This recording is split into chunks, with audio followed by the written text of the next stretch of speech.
blah, blah. Renars podcast. So this is recording. Everything is recording. We are on, and we're gonna have a little movement action. Do you have some moves? Always. Show us some moves, and it's gonna go about down now.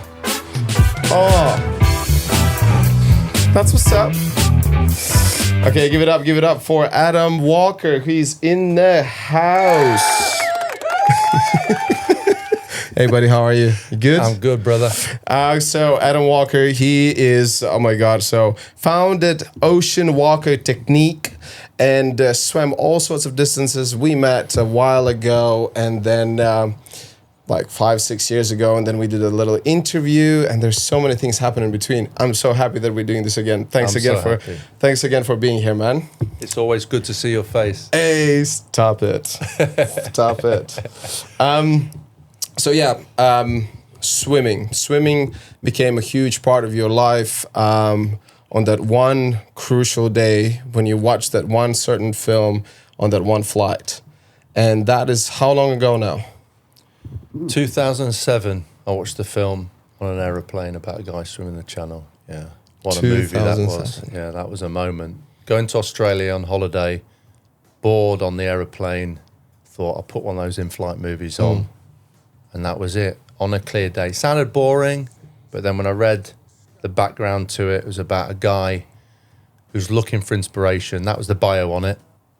Looking for inspiration, and he decides to take on the Everest of swimming, which is the English Channel. And that was, I thought I'll watch this. And And then obviously some people who follow you already, they heard this story many times. Some people who knows you, they know this story. And it's crazy that I just watched this movie about 2 hours ago. On my way here, I was driving and watching a movie, which is very, very dangerous, but I'm a stuntman, so it's fine. Yeah. And truly, that kind of movie. And also the cast there. The guy who was the swimmer, he was the father of this kid who owned the horse in a movie called War Horse. Yeah, Peter Mullen. Yeah. He was in Harry Potter as well. Yeah, he's just an incredible actor. And then one of his best mates was in a Braveheart. He was in a Braveheart, that annoying father who was kind of like walking around, oh, what's going on here? That's yeah. And On a Clear Day is a very simple movie. There's no frills to it, but it grabbed me in the heart. Sometimes movies really grab you. And this is one of those, it's never going to win any Oscars, but it wasn't about that. It's about inspiring. And sometimes those simple movies that inspire you. Great humor. You see, I wanna disagree. I think this movie and the similar movies like that, the same thing like Braveheart. Yeah. The movies about Patch Adams, or the ones where people just start thinking about like, what makes me happy? Why do I do this? What I do? You know, like Billy Elliot when he was dancing, and his father was a coal miner. He's like, how can you even think about being dancer? You have to be coal miner just like us. And then he's like, no, but I feel electricity going through my body. Real people, and that's why when I call it simple, and I mean, what's a powerful movie for some people? I think that's what my point is. For me, it should have got all the Oscars going because of what it did for me in my life. And it's real people, and what you're trying to do when you watch a movie, I think, is put yourself in those shoes, and can you relate to that?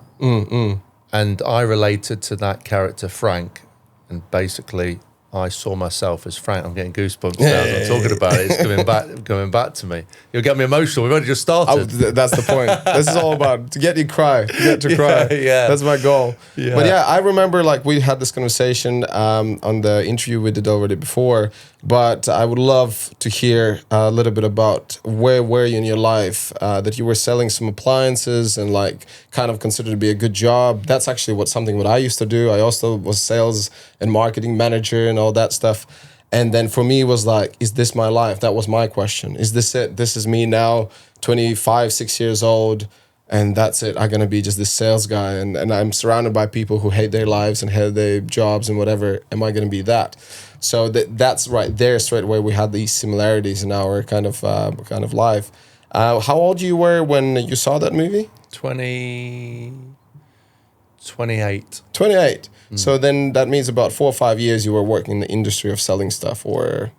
Well, more than 4 or 5 years, mate. More than 4, and actually, you know, carried it on for a bit as well. But yeah, I got my first job, Coca-Cola, at 21. Right. And then I worked for Nestle after that. Then I worked for a pet food company, and I did many different jobs. I normally lasted about 2 years, convincing myself that, you know, I was moving forward.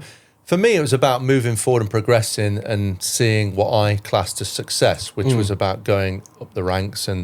But there was a realization at some point, I think I always knew it, that I'm not meant for that world. And my family are all in that world. My dad worked for Mars, Master Foods for 23 years.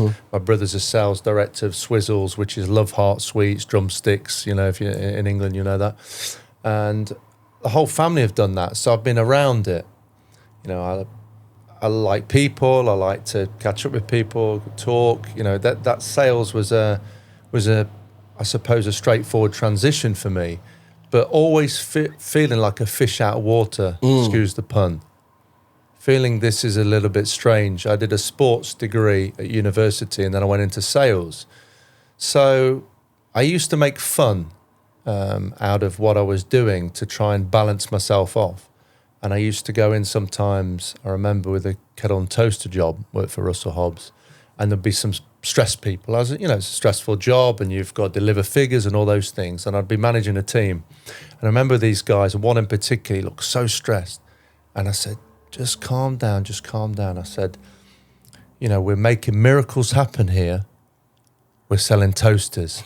And remember, the world needs toast.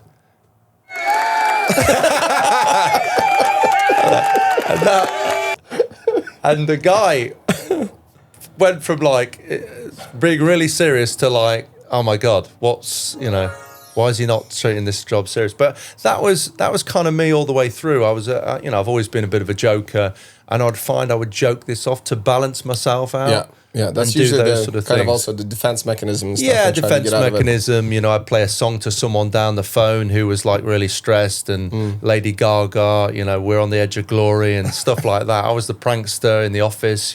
I've recently gone back. I'm sure we'll talk about it, the reason that I did go back. But apparently I did Office Olympics, where I'd race people around the office. How I didn't get fired, I'm not sure. But the sport was even there in the sales jobs of competition. Yeah. And exactly what you said, I just kind of thought, I'm not being true to myself. I seem to have a problem of not being true to myself, I've realised. And you did mention also, I remember even when we did how we met, I'm going to put the little photo. I think I still can find it somewhere. We met actually on the job doing extra work. We were both supporting artists. One 5'6", and the other one 6 feet and 6. Yeah, basically something like that. That was just ridiculous. I was like, not even exaggerated. The first thing I was like, who the hell is this guy? And why is he so tall? And then Andre the Giant, I thought it was for. It was a wrestling documentary. You did mention for that I have this sound. Wait, no. Hey. Nice. But you did mention also in our interview before that, you mentioned about how you did try to pursue certain sports, and then there were certain injuries. And was one of the sports was cricket, as far as I remember? Yeah. So I played high standard of cricket. Yeah. But all I remember is injuries. So, 13, I had my first knee operation, which is very young, obviously. Wow. I was jumping over some hurdles at school. I had school records in 200 metres and 800 metres at 12. And that's the last time I can remember that I could run properly. But I still went 13, 14, 15, up to 19, where I played for Nottinghamshire. So I played quite a high standard, almost professional at that age group. And then the next step is to be a professional. But I'd hide myself in the field a little bit so I didn't have to run too far with the knees, and, 2 physio sessions a week just to get on the pitch. So it was that kind of background to it. And I gave up cricket when I was 26. I was chasing something that couldn't happen because of the injuries. I was sweating, running into bowl, and I was like, what am I doing here? I'm not even enjoying it anymore. But I didn't want to let the dream pass by. At this point, I'm playing a water polo in goal, so I'm not really swimming. I'm coming out 5 metres, and because I allude to the fact I'm a big guy, I can cover the goal. So I was playing that, but something felt missing. Did you stay on the bottom? Yeah, just stood on the bottom. Yeah, it's fully deep end. Actually, you know, when I went in goal, when I decided to go in goal, I was playing outfield because I had decent speed. And then our goalie got sent off for punching someone. So I went in goal for the penalty, and it was in the shallow end. So I thought, oh, this is brilliant. I don't have to swim up and down. I'll just dive around. But when it turns out, when you get better standard and you start playing, which is what happened to me in what's called National League, which is like the Man United, like Premier League, but it's a lesser, known sport. They lower the pool floor, so then you have to tread water. So then you can't just stand and jump around. So you have to tread water, which is really hard. Which is a bit more difficult. So I like how you say a bit more difficult. I remember that's hard. Yeah, because I had to do my swimming. You remember, for my stunt test for British Stunt Register, and treading water was the last thing we had to do. In about 1 hour, we had to do all main strokes and all different things we had to get past. And the last thing was treading water for like 3 minutes, just legs, and then 2 more minutes legs and arms kind of thing. And then you have to take your clothes off. And I remember that I was just so dead. I was so out of it. That sounds like goalie training. I used to roll a ball up and down the bar, the goal, and then back, and then you just do that. Right. That wasn't stunt training. That was just warming up before you get a few shots in there. Exactly. And just so someone who sees that we have a little bit different studio setup here. We're actually in a hotel because it was very difficult to get this amazing celebrity to my place. Now he was just very busy. No. And no. It worked out perfectly because this hotel is only about an hour away from me, and you live so far away up somewhere in the woods in north somewhere. Yeah, with a caveman. Caveman and the goats in Lincolnshire. Yeah. So and Adam said, "Oh, come over," and I'm like, 5 hours drive? I don't think so. But we made it happen. Yeah, we made it happen, and I'm super happy. So that is the sports when you were younger, and then 26, not gonna work out, and then you you already worked in the industry. You were already working and trying to still make cricket. Yeah, so as I say, I went through all these different jobs. At 26, I worked for Russell Hobbs. So this was the kettle and toaster job. And I worked up the ranks. So I was there about a year in that job. And then I became a sales controller, and I had a team. And I thought that will really excite me, having a team. I've got 11 people to manage. And nothing was really doing it for me. And that's when I thought, I've got to make a change. I don't know what it is. I was kind of frustrated, although I didn't show it outwardly. Internally, I was really frustrated about, I'm supposed to do something else, but I don't know what that is. I never allowed that dream to go, which was a bit strange because to a lot of people, you're 26, it's too late. But strangely, I thought I could still be this athlete, this sports person. And then at 28, when you're, closing down on 30, I thought, that's what I need to do. So that movie just resonated. I was open to change. I was looking for something. And it just so happened at that moment, I watched this film and I saw myself in Frank, who loses his job after 30 years in the boatyard looking for inspiration. 36. 36. You got more specific than me now because you watched it today. He was holding his son in a pool, and he was screaming at him, 36 years, something. I've never done shopping or something like that. Yeah, 36 years and you expect me. So I don't want to say that I was depressed or any of those things. I wasn't rock bottom, maybe like Frank was rock bottom. He lost his job, he had a panic attack. But there was something there that he was like, I've got to do something different. And he jumped into the pool, if you remember in the film, and he's just doing laps to take his brain away from what just happened. And for me, the bit, I'll tell you the exact bit where I thought I'm going to swim the English Channel. And his mates took him on a booze cruise to France, and they take him on a ferry to cheer him up. And he looks out to sea, and he looks at them, and there's this, as movies do, this kind of slow-mo as he's gazing out to France. And he says, how mad would you have to be to swim this? And they're going, totally. Why would you do that? And then he's gazing out. And I put my headphones down to the person next to me, and I said, I'm going to swim the English Channel. And they were like, what? Wow. And And the reason is, and people over the years have asked me, why did that? You know, people watch lots of movies. They don't always take it on. So what was it about that resonated with you? And swimming was the only sport I could do when I was injured. And I remember, as I was writing my book, Man vs. Ocean, by the way. Hey, we'll talk about it. I just thought I'd add it in, Mono. He's written a book. So when I was writing the book, I thought, where has this all come from as I'm writing it? And I realised at 13, when I jumped over that hurdle and had a knee problem, I went into swimming in the pool at the school. But no one cared about the swimming. It was always about rugby and cricket and hockey and all these other sports. So no one watched it. No one was bothered about it. But I'll go back into swimming. And as soon as I thought I was fit enough, I would go back into playing rugby and I'd forget the swimming. And then I was injured. I had a dislocated knee at 16 and I went back into swimming again. And I packed in the cricket for a while. And then at 18, another dislocation. I went back into cricket again. But the world was pushing me into swimming. And I realise that now, only years later, even after I've done it. Why was I so driven to do it? And there's other things there, which was, I used to swim 50 metres backstroke. That was my event. That was your discipline, basically. That was my discipline. That's what I did. And I've told you up to sort of 18, 19. Well, when I went to university, I wasn't really swimming at all. I wasn't doing any of this stuff. I'd given up swimming, played a little bit of water polo, played a bit of cricket. And I was drinking it, as you do at university. And I decided I've got to do some sport. So I'll just go to the pool and do a few laps. And as I did a few laps, there was the teacher there. And he was trying to form a team, sports teacher.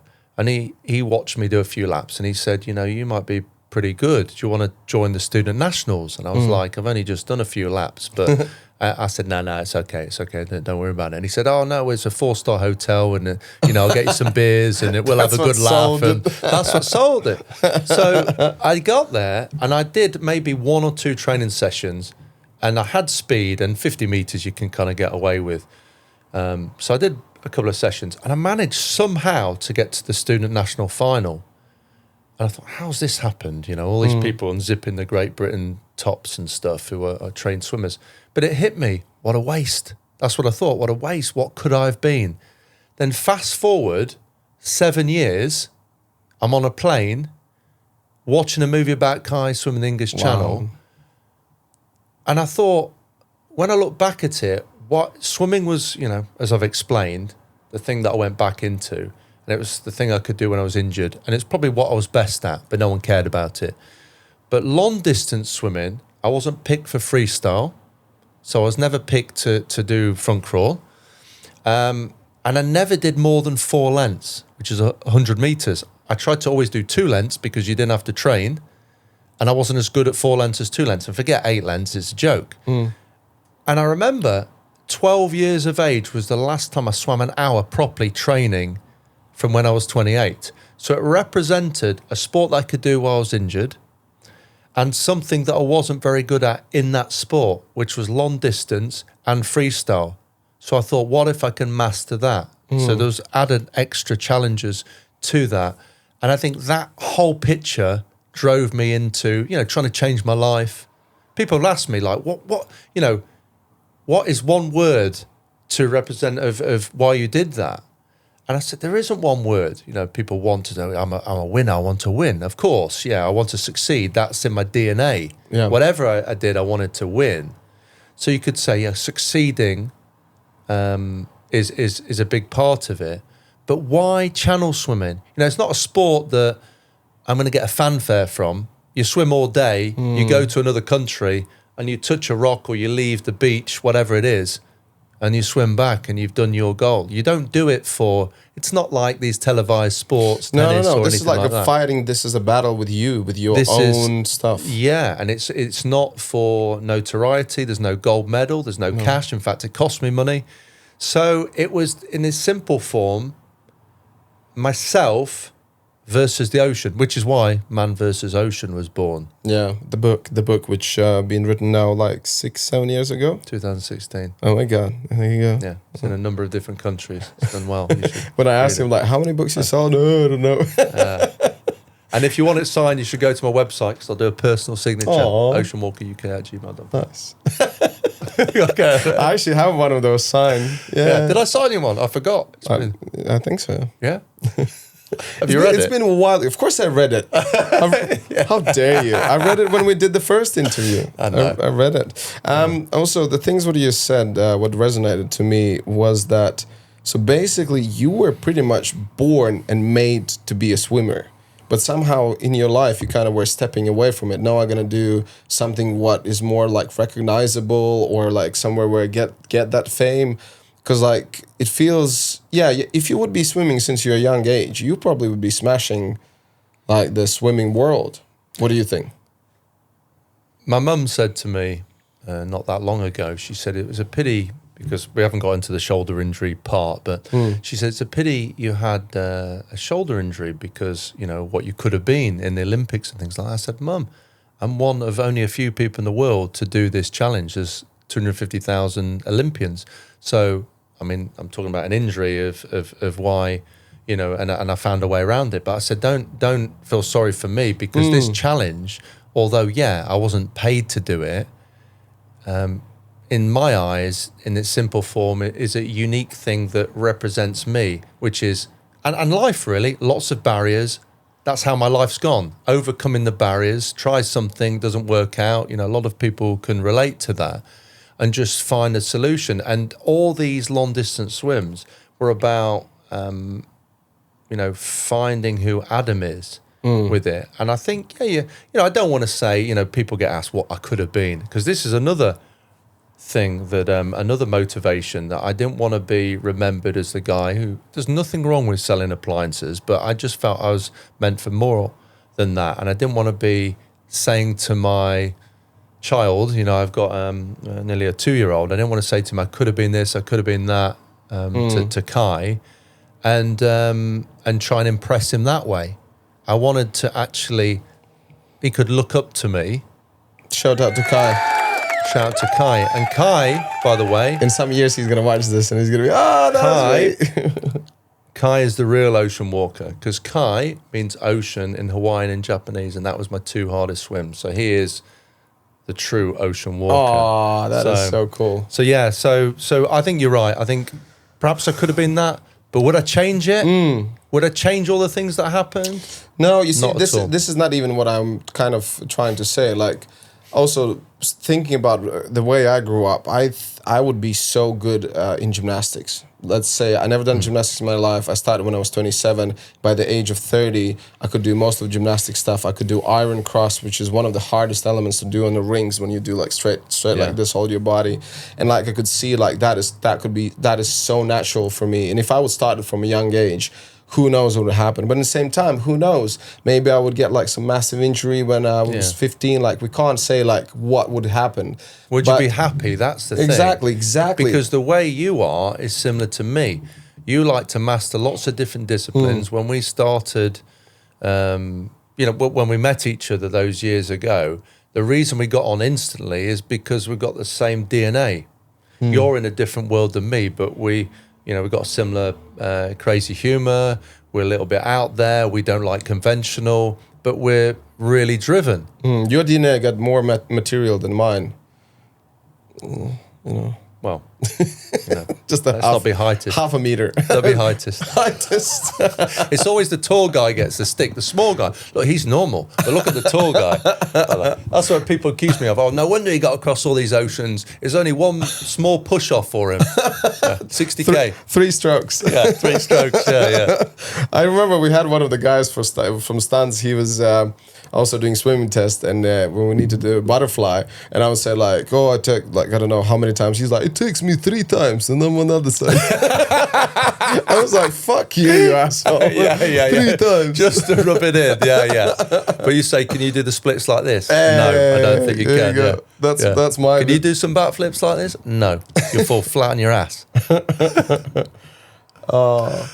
And then the swimming. The preparation, everything, and I remember how you were telling me that just to start getting used to that temperature and all that stuff, it's I think people really don't understand what is going on when someone says they swim. Let's start with English Channel, and you did 7 or 6 more different places. So there was 7 in total, right? And English Channel was the first one. And I think people, it's just a long, like, what is that, so 27 miles, was it?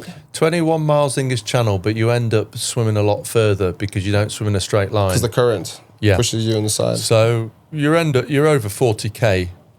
Over 40K, right. By the time you're finished, And there isn't that comprehension. You know, you have a conversation, and it's interesting, even my family and, you know, in more recent times for different projects and things, you know, talking to my brother, and it's interesting to have his insight because, you know, they're used to Adam like up to the age of 29, let's say, and then there's Adam over the age of 30.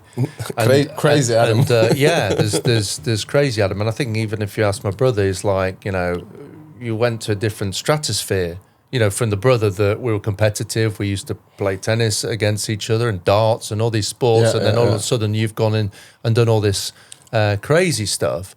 Sorry, I've lost my train of thought. That's right. Right. Just getting into start training and like how people don't understand how difficult certain things can be. Because they, you know, again, in this case, I think in the biggest one is like the temperature. Obviously, the distance is massive, but the temperature fight. And then I think the best one you can compare, like to say to your brother or some other people, is like, imagine to do this, how many lengths that would be back and forth in a swimming pool. You're like losing your track. How many that is, I don't even know. But I remember.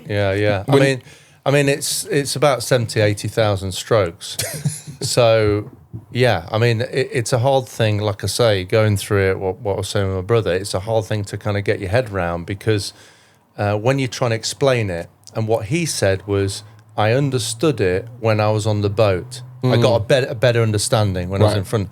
To watch a loved one, to watch your little brother swimming 11 and a half hours, not seeing me before do anything like this, so not knowing how capable I am, knowing that I'm stubborn and uncompetitive, but a lot of people are. You know, he said at the start I was emotional, I was a bit nervous, but I had no doubt, strangely, that you would do it, just because I know the drive from as a kid, and I knew you wouldn't give up. But I didn't know that you could swim 11 and a half hours. But I know that you're that stubborn that you wouldn't want to give up. That's the piece from, let's say, a lower level. And so I still thought, he's not going to pack in here because I know his ethos on it. But can I get my head around that he can swim 11 and a half hours as another aspect to it? So I think it was a bit confusing for him because he's then thinking, you know, is he capable of? I've not seen him do anything like this. And so from that point of view, even my family, and we have the conversations, you know, another channel's done or whatever, and all these things are happening.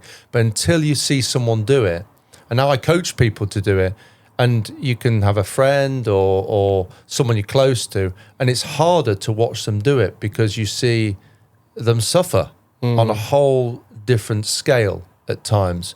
You know, throwing up is nothing. That's part of it. So that's not a shock. Sorry, what was the swim where your brother was on? So he was on the English Channel. So the very first one. The very first one. And he did not have doubt that you... He said to me, like, I'm trying to get my head around you doing it. Didn't know what to expect. Didn't know what it was all about. You know, it's words. You're swimming from England to France until you're on that boat and you see the vast ocean. And he was like, I can't get my head around this. But whether he was saying that to show me he had confidence in me, maybe he said for that reason, but I think he knows how I'm not very good with failure. So in his mind, I can't see how he can do this because I've never seen him. I can't get my head around this all day long. But I know he's very, very stubborn. So I still believe he'll do it, but I'm not sure how he'll do it, if that makes sense. It was a bit of a weird one for him to, but then he's like, I think once I'd done it, it was just a shock to everybody because, you know, there's a nice moment. He called my mum and dad who were at home, and he taught them through the last 200 yards, 100 yards, 50 yards. And, my dad, who is not an emotional person, is a tough guy. And he had a tear in his eye, my mum said, so that is more powerful. That really kind of, my dad passed away a couple of years ago, nearly 2 years ago. Thank you. My condolences. But he was my inspiration, and I think it sort of hit them, is what I'm trying to say.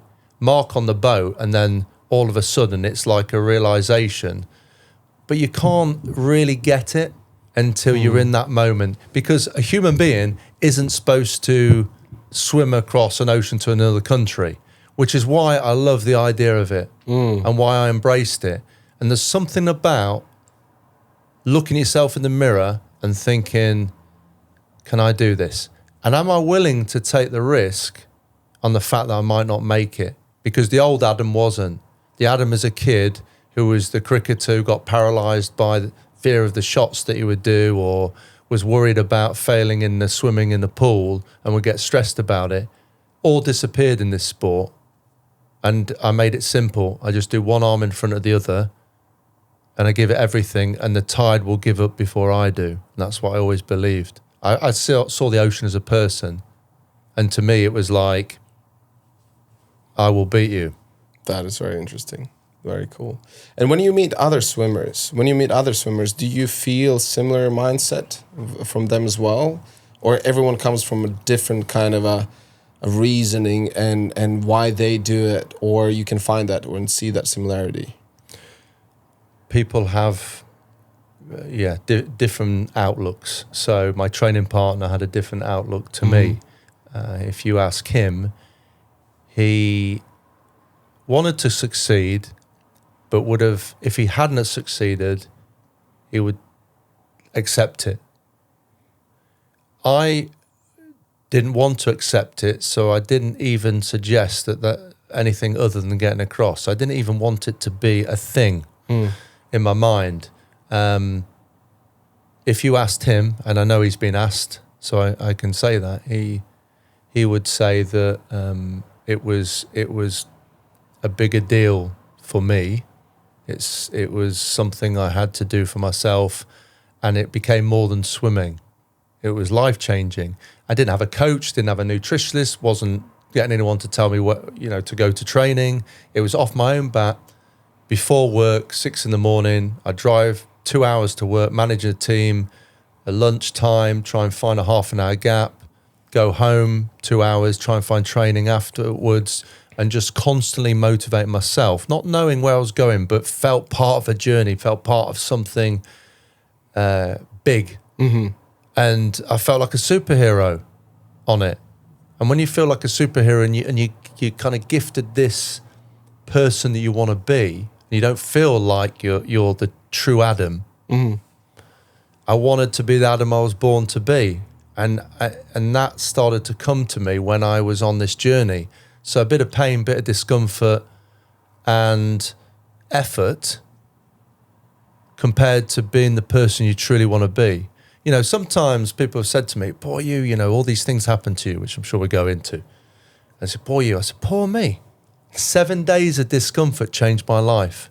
If I could give you and say to you, if you get in discomfort 7 days, I mean extreme discomfort, but if you're willing to go through 7 days of discomfort to have everything that you want and be the person that you want to be, Renars can be the person he wants to be if he goes through 7 days of this. Everyone would take it. Then I get some smart ass saying, what about all the years of training in between? But that's irrespective of that. But in its simple form, there was these 7 days, of an event. So, yeah, I mean, to answer your question, I think some people will have that drive and fear of failure. And so I can't speak for everybody, but Adam Walker was driven to succeed. I'm now known as Ocean Walker. Do I think I was born an ocean swimmer? Absolutely not. You said before, maybe I was born a swimmer. I'm not sure about that. I'm not sure. I was good at swimming. I probably could have got better in the pool, but I like lots of sports. I didn't like one thing. I wanted to do lots of things. And then, of course, I got injured, so we'll never know. So I'm not going to say I would have been this, would have been that. All I know is what a hell of a journey it's been in order to find Adam. I think I want to say you were born to find your original self. Because I can relate to that as well. Because I always felt I would rather do some extra crappy work, whatever, but I somehow, and it's not about like being special, like, oh, look at me, I'm so special. It was more about, it's for me, I think I just wanna get out of the ordinary, the normal, I just wanna, and I totally can agree as well, like when I was 60, 70 years old, I can look back and I can say like, I did these things, I did those things, and none of them I regret. There's only one path for somebody who has a goal and has a vision and is relentless, and that's to succeed. It's a really simple formula. You will go on bigger than, this is a great podcast. It's going to get bigger. Things are going to come your way because that's what happens. And people it doesn't happen to, who don't want to sacrifice stuff, don't want to go to a hotel and bring a load of stuff to do a podcast, who will be relentless, we've spoken 5 times for this podcast. I want to do it every time, but it's been difficult for me to get here. But I can see myself in you, Adam, can we do this? Can we do that? And you come back at me in a good way, in a really good way. This guy again. Yeah, I'm not like, go again. I'm not letting it go. For me, I want to do it, so it's not like it's an upheaval or whatever. I'm glad. But I know what you're saying. Yeah, there's this thing to people like us. There's a stubbornness, relentless, and then you just like decided this is what I want to do. I think this is a great thing, and that's why I'm just going to go for it. And it's a Saturday evening. There's so many other things we could be doing now. Partying or whatever. But I'm just like, this is so much more important. And you're reaching people. The people who listen to this, and you're enhancing other people's lives. That's what it's about. At the end of the day, we get one life on the planet. And I've done these swims, but what does it mean? It means that I can have a living doing something I love. I'm very grateful for that. But also it means I can reach other people and enhance other people's lives. And I think what we're on the planet for, some people won't care about that, but doing something like this and having other people's views and inspiring others, who knows who's listening to this or watching that and what they're going through. And it just takes this. It might be a video like this that takes someone to a different place and go, I won't have that drink, or I won't, whatever. Yeah, but also surrounding people, to be surrounded by people you have a common values and common goals. That's very important. I really like this experience in Norway. I was doing my master's degree there. And I remember that in Norway, they have such amazing system for people that salaries, could be quite similar for someone who is a janitor and for someone who is a professor. Maybe it's a little bit over-exaggerated, but they try to make sure that everyone have very equal salaries so everyone can live and strive. And I remember as today that we had this professor who said, but the greatest thing is about choosing the different paths is who you want to be surrounded with. Do you want to be surrounded with other janitors? Do you want to be surrounded with other farmers? Do you want to be surrounded with other teachers, whoever that be? Or do you want to be surrounded with professors and scientists and someone who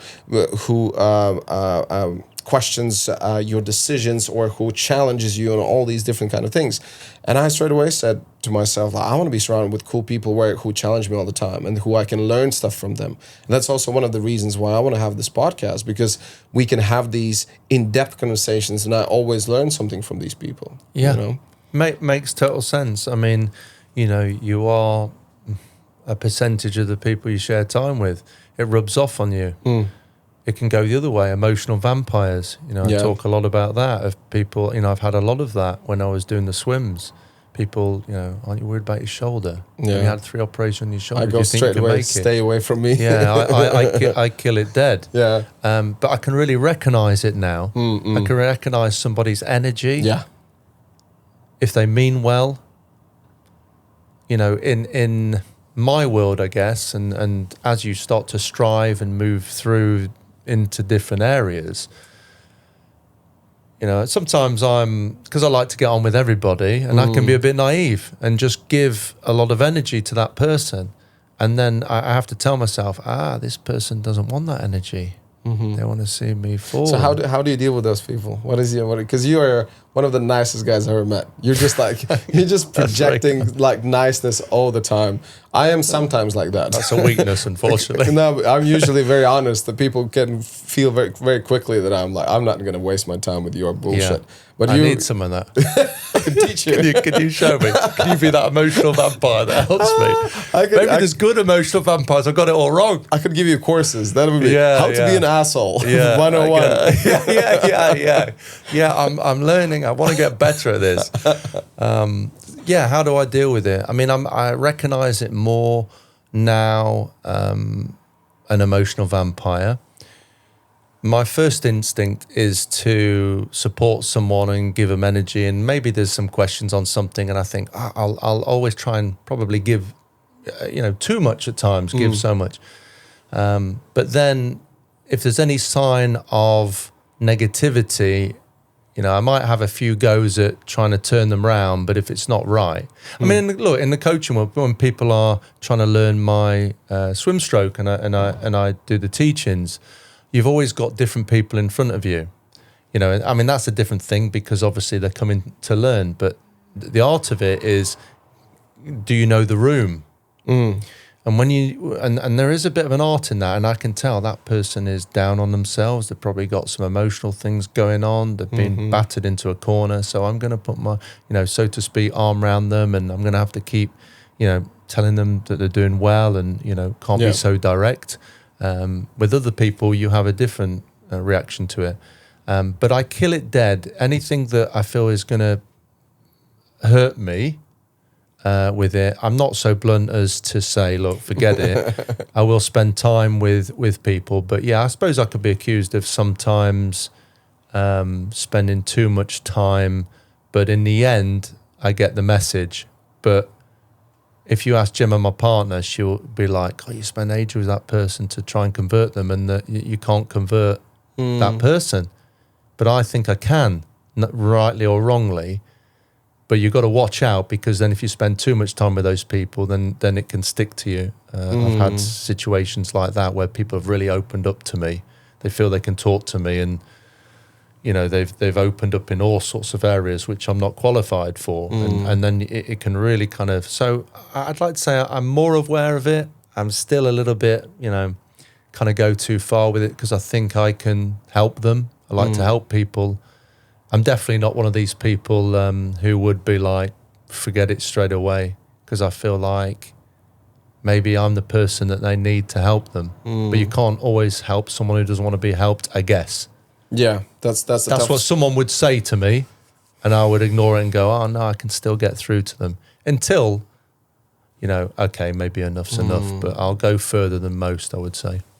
Yeah, the way I usually do, I try to treat everyone, exactly the same, try to give all my best as much as I can. And then I see what they do the homework. Let's say if we're talking about training, if we're talking about certain skills, whatever, someone comes over and they, oh my God, I want to learn martial arts. I'm so excited. This is great to learn this.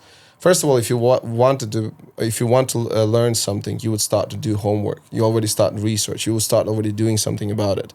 But then there's so many people who they just want to be spoon-fed. And it's crazy to see. And I go to David Lloyd's, to this gym where I do my thing. I usually do my training. And I can just see like people who are the most out of shape. They have their personal trainers. And those people just talk and talk and talk. And they do whatever they can so they don't need to do the workout. And it's like this one of those...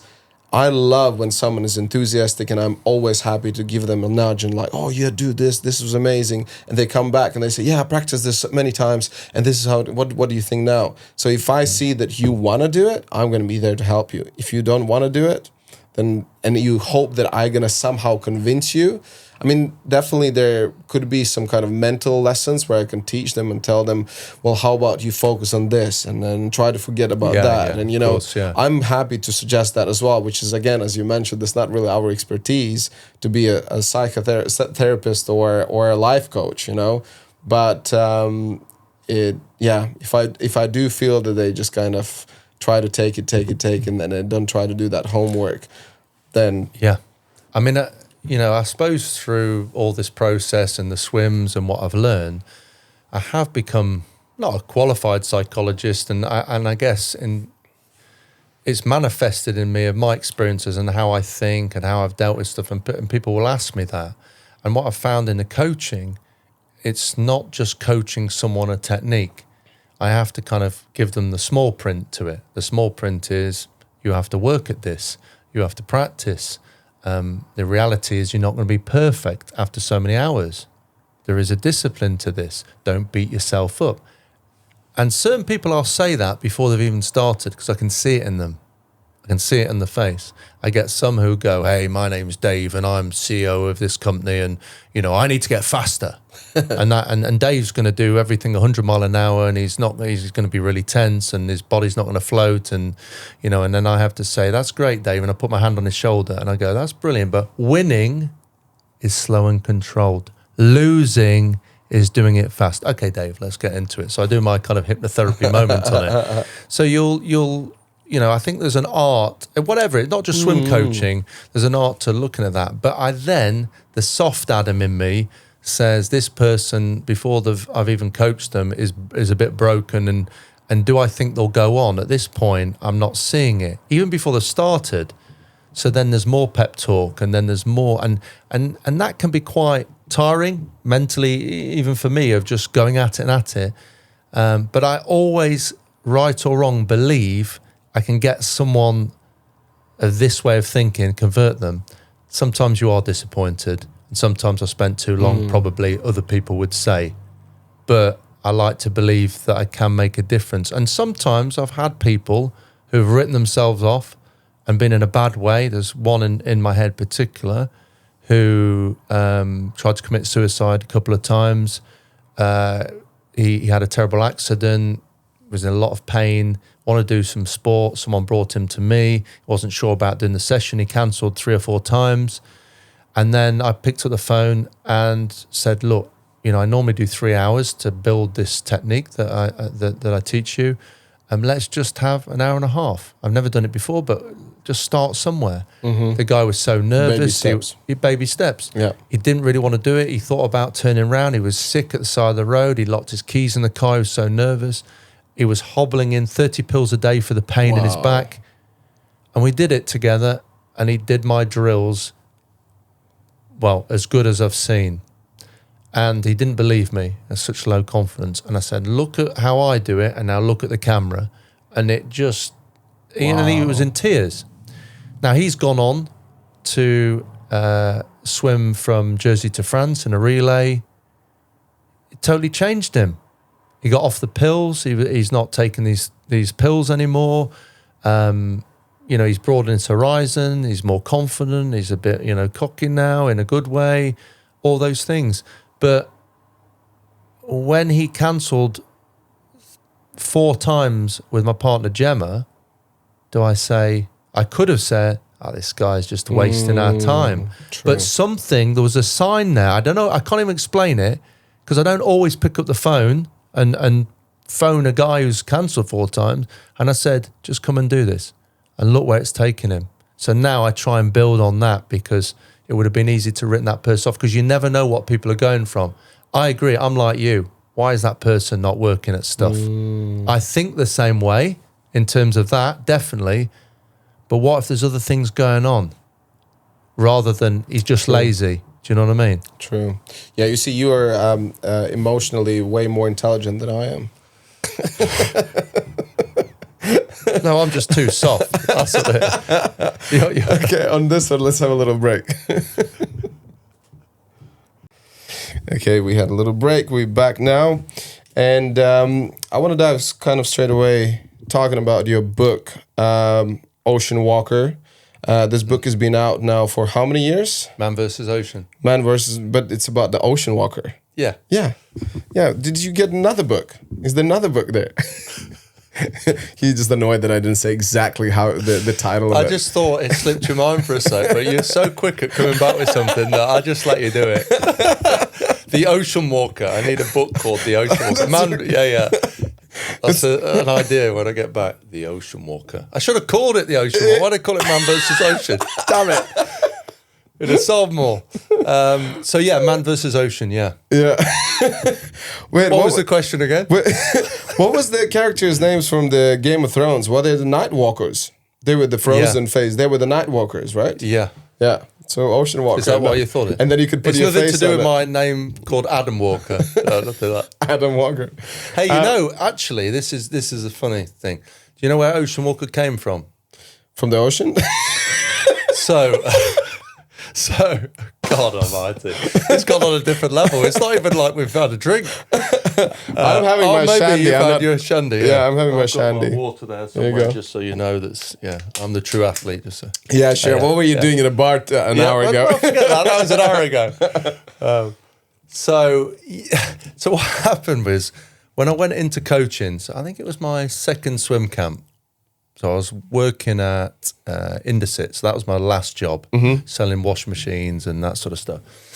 And I was starting to get into the coaching, just testing the water, so to speak. You don't have to press a button.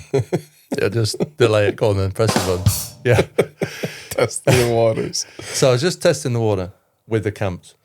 And we went to a hotel. And at the hotel, I took Gemma's dad, my partner's dad, because we didn't have any safety. So we're in the open water in Windermere in the Lake District. Right. And I need a safety team because the guys let me down. So I said to a dad who's a farmer, you just sit in the kayak. You don't need to do much, just sit in the kayak and make it look like your safety. And basically went into a hedge and the swimmers had to pull him out and it didn't go so well. Anyway, we went to the hotel and we signed the hotel. There's a book called Fell Walker. And he said, you should be Ocean Walker. What a great idea. Because at that point I was Adam Ocean 7 and, you know, but I thought, man, he could have got the rights to that. I'm not kidding you. This whole time I was thinking about the Ocean Walker. Subliminal. Well, I need to change my name. Okay, and in this book, everyone can see it. I put it here in this book. It's amazing. You can get it on Amazon. You need to go to my website because you get a signed copy and you get a personal message. What if you don't want to get signed copy? Well, you will do because then I'll personalise it. What's the point going to Amazon? No. What about if I want to just read it on my Kindle? Can I get it on a Kindle? Yeah. But I can't sign a Kindle. Obviously, he's trying to push his... No, joking aside, you can get it off Amazon on Kindle and in physical book form without the signature. Yeah, but the signature obviously is much better. And in this book, you mentioned explain about each of the swims, from the 7 swims. And you also can find, we covered this in my interview, so I'll put the link down so we don't have to repeat ourselves. And I mean, all these swims were crazy, but I think in my memory, the craziest was when you got stung by that massive man of war, or no, man of what? Yeah, man of war, Portuguese man of war. Jesus Christ, yeah. And people usually die from that thing. And you, crazy man, continued swimming for another how long after you get stung? I was stung after 13 and a half hours. I mean, probably to give you a bit of an overview, it might be worth giving an overview of what happened on that swim. And basically, I arrived and 24 hours later I was in the water. It should have been 4 or 5 days. And the pilot said the weather's going to be terrible later on. It's bad now, but it's going to be even worse. And he said, I've got a fishing trip as well at the end of the week. So maybe it was that. That was the reason. But anyway, 18 hours, obviously different time zone, and arrived. And I was in the water 24 hours And this later. was in Hawaii, just for people to understand. Yeah, Molokai Straits and Molokai to Oahu. Yeah. So island to island. On paper, 45K, one of the longest of the Ocean 7. And I slipped in the water about 6 a.m. Before I got in the water, I was trying to get in from the start, which was like 3:30 in the morning. He said, you can't get in. What are you doing? And I said, well, we're starting now, aren't we? He said, no, we can't go in because of the sharks. And I said, okay. And then told me every shark story going before I slipped in the water. So he said, yeah, the last guy, actually, a cookie cutter shark came down, bit his calf. We had to hold his calf together and there's blood everywhere. And it came back round, tried to bite him in the chest. Yeah, that didn't go so well. I put my hypnotherapy music on and my CD just to blank him out, going, you are relaxed, you are powerful, like get it out of my head. About 6 hours in, I'm really tired because obviously I've had that flight. And And after about 6 hours, I'm kind of got a bit of a boost, carried on, got to 9 hours and thought, wow, I'm only 3 miles from the finish. I can see shore. Only 3 miles. And the pilot said he's going to break the world record, which was 12 hours. So then I started sprinting and I went backwards 3 hours. Then I went sideways 2 hours, so 5 hours. And all of a sudden I thought, I realised obviously I'm getting nowhere. And that could have really demoralised me. And I thought, actually, see it as a positive, because the furthest that you'd swam before that was 11.5 hours. I wonder, so when it got to 13 and I missed the record, I thought maybe I can get to 15 and 16. So I reframed it in a different way.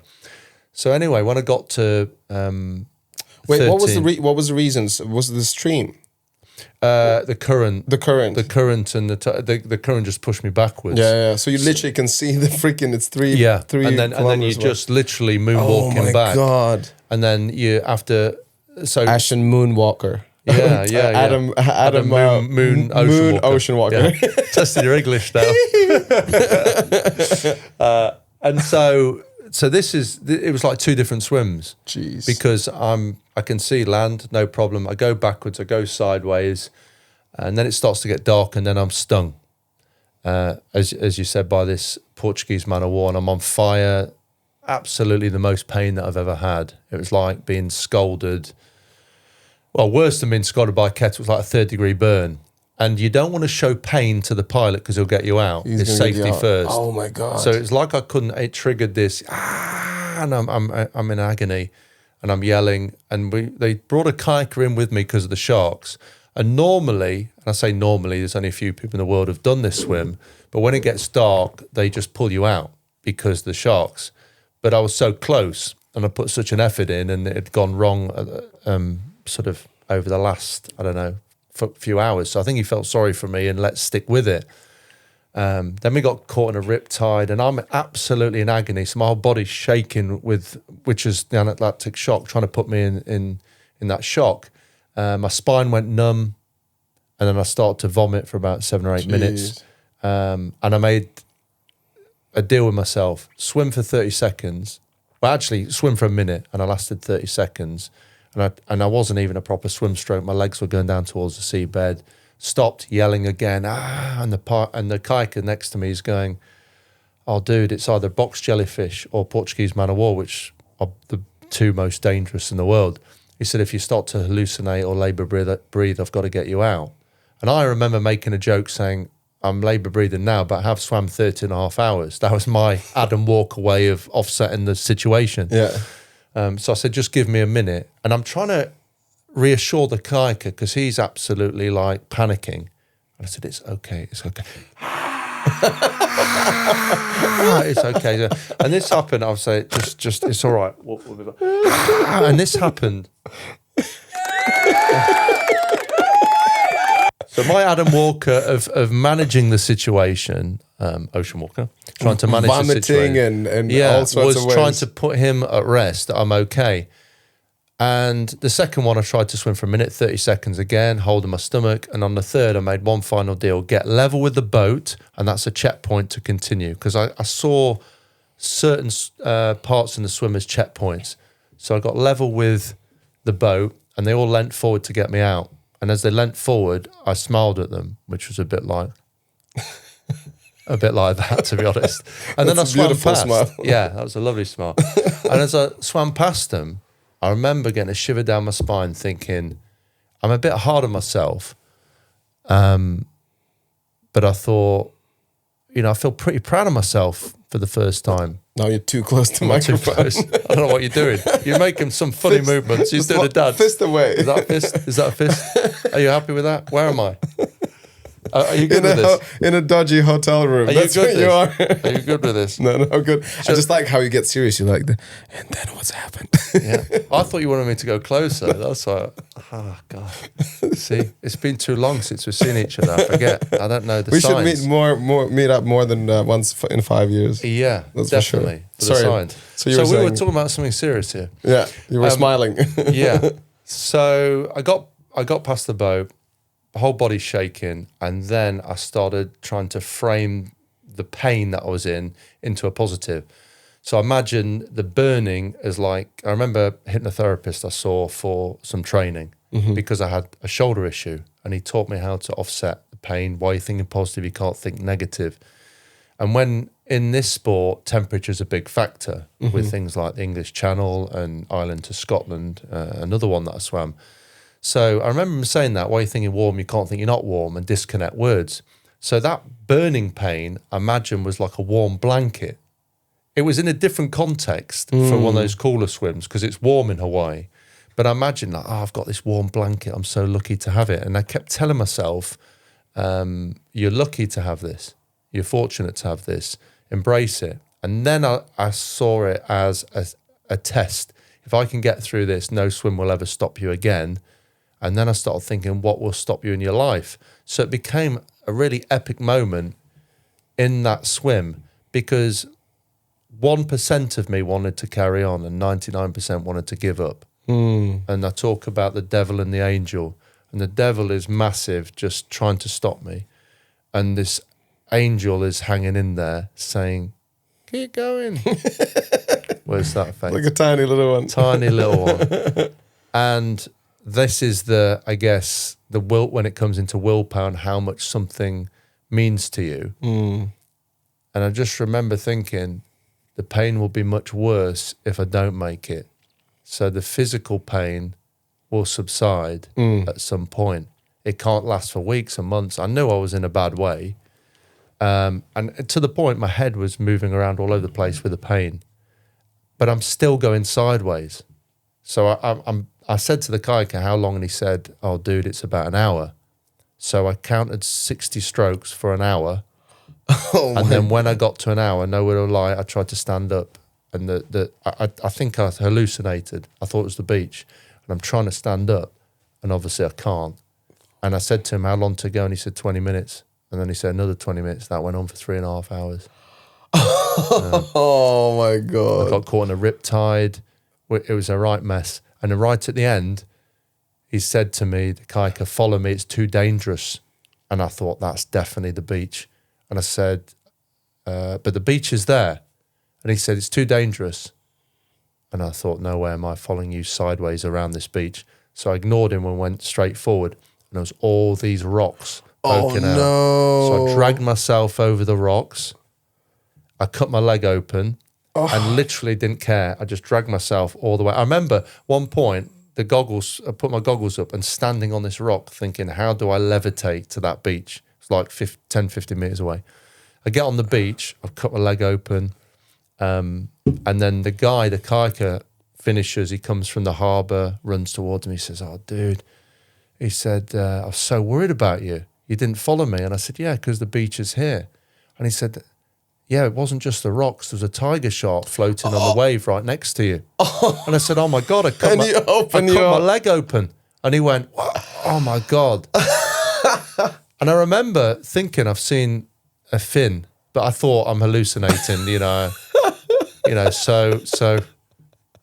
And if that shark would come closer to you, I'd do that. Oh, that's my girlfriend. Come here, give me a kiss. Give me a cuddle. Like I made it. Oh wow! So yeah, that was the story. Wow, because I don't remember you telling this to me on the first interview we did. Wow, that is incredible. But we actually wore a shark unit that lets off a sonar.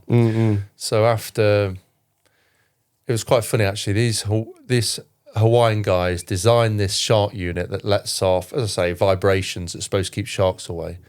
And he was dead excited. I thought he'd sold this a lot to surfers and swimmers, and he heard about me. And I emailed this guy, and he said, "Oh yeah, I've got this thing. Yeah, no worries. I'll give you lots of these units and stuff." And anyway, 8 hours, the thing went red, which means the batteries. It's switched off. You need another one. Oh shit! I thought that the red means that the shark is there. Yeah, no. So it switched off, and then so I need another one. And he tells me if I need to give you another one, where to hold it. This is before I swam, but I can't remember because I'm so tired and I've swum 8 hours. So he's passing it down, and I remember him telling me it activates when it hits water, and I can't get out because I'm not allowed to touch the boat. I'm not allowed to climb out. So I'm trying to reach for it, and he passed it down on a pole. And I hold it at the side, and it's like a strap. You imagine a strap with a box in the middle. Yeah. So I'm thinking, hold at the side, don't hold it on the box. This thing weighs about 1 kilo. So you have to swim 17 hours with 1 kilo around your ankle. So as it's passed down, I'm suddenly like, it hits water and I'm like, I start to get electrocuted as I'm trying to put this around my ankle. So it's like firing me left and right. It's like, which did wake me up actually from the flight. So that wasn't a bad thing.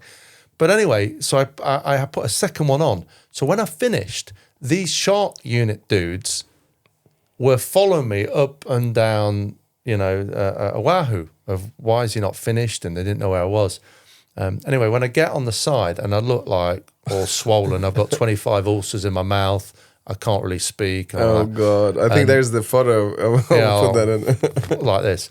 And he puts the cap of this shark unit product on my cap and gets a picture with me. And I'm like, I think I'm still on the front cover of this website for what he's trying to advertise. But the funny thing was, he says, it works. I said, well, yeah, you sell it. He went, no, that was a prototype, but it must work because you're still alive. And then he was like, look, you've got... It's like, we need to mention the guy. What's the guy's name? Do you remember? I can so tag him in and like, oh, you don't remember? You can tell me later. Then I would just tag this. Let's say his name was Bob. Let me tell you later on that. Yeah, his name is Bob. It's on. Yeah, somewhere. So it works. You're still alive. Yeah, That's crazy. It was really exciting, and I think it helped promote his look. From on the back of me. Yeah, because I'm still alive. I like what you said about how we try to kind of convince ourselves that if it's really cold, and I remember you never say cold, you say COLD. You say COLD. Yeah. So let's say like if you are COLD. And not as warm as we would like, but still warm. But the best way to think about, and it works, just think you're very hot. Hot. Oh, it's so hot. So I do cold bath almost every day. What's that word again? Cold bath. Oh, COLD bath. Jesus Christ. Not so warm bath. Not so warm bath. Yeah.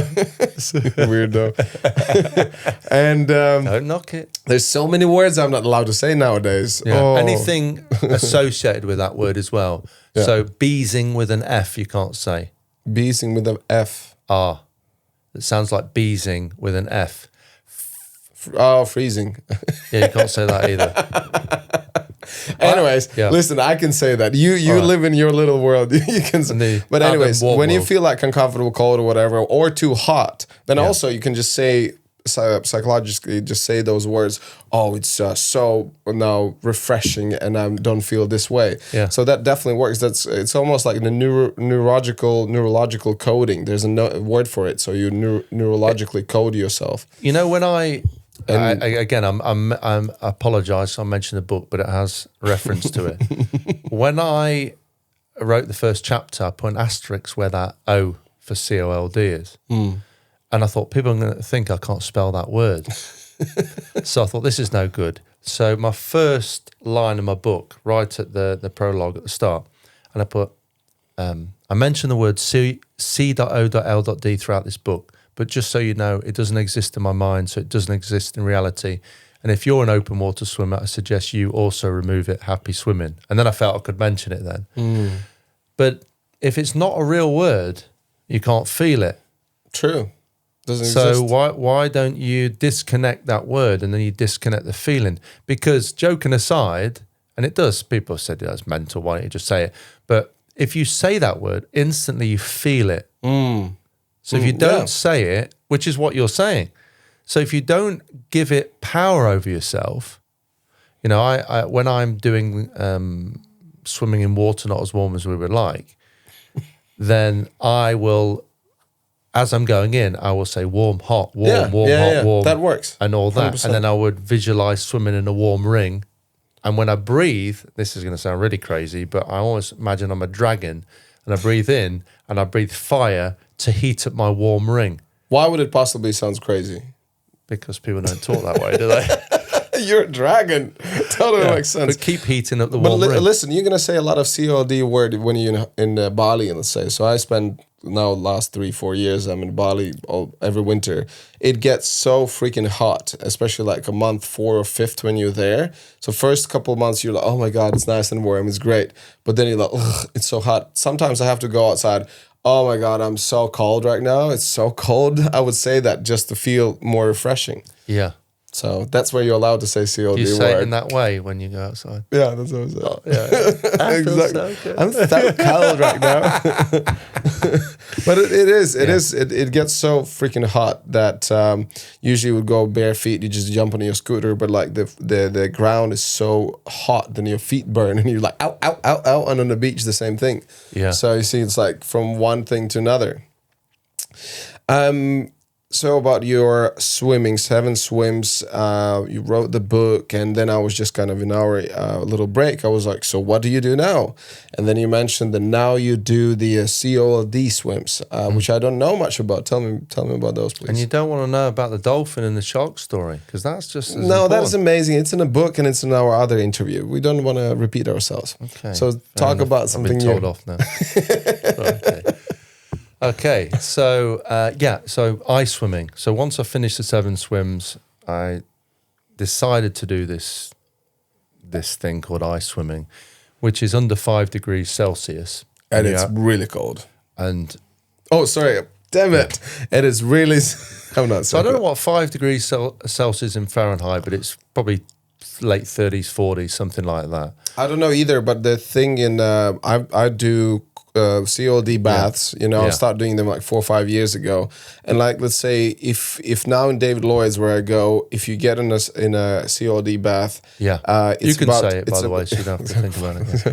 It's about 7 degrees, and that's considered to be quite cold. Yeah, right. Well, when they did the ice. Was it ice bucket challenge or any of that stuff? Some people went in a bath. I went in a bath and I filled it full of ice and sat in it, and it was 9 degrees. Yeah, so it gives you perspective of what it is. So there's this, So this challenge, and there's certain rules attached to it, very similar to the English Channel rules. Obviously, that's a long distance thing, but normal shorts. You can't have 3/4 shorts. That was the same for Ocean 7. 1 swim hat. You're not allowed to wear 2 swim hats. It can't be neoprene.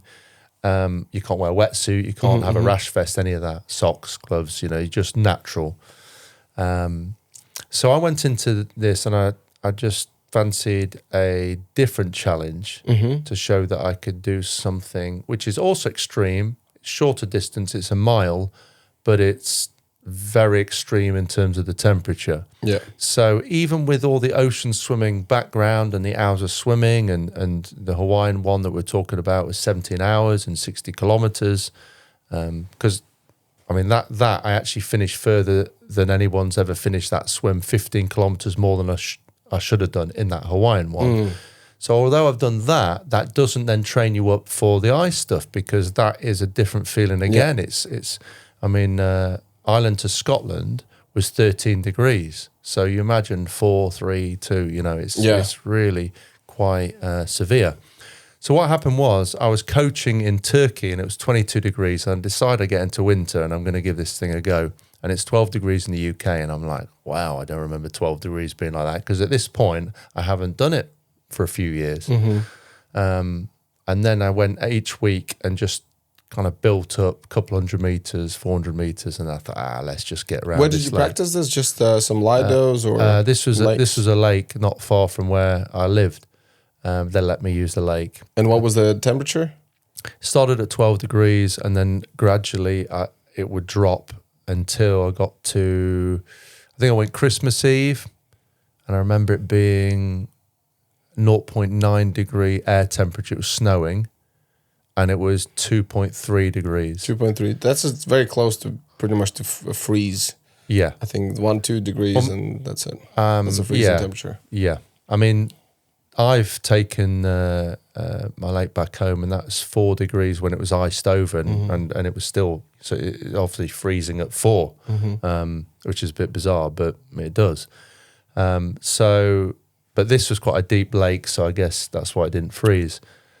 And I would build up, and I did 1.3 kilometers in 2.3. And it's kind of a military operation. So my partner Gemma's on the side.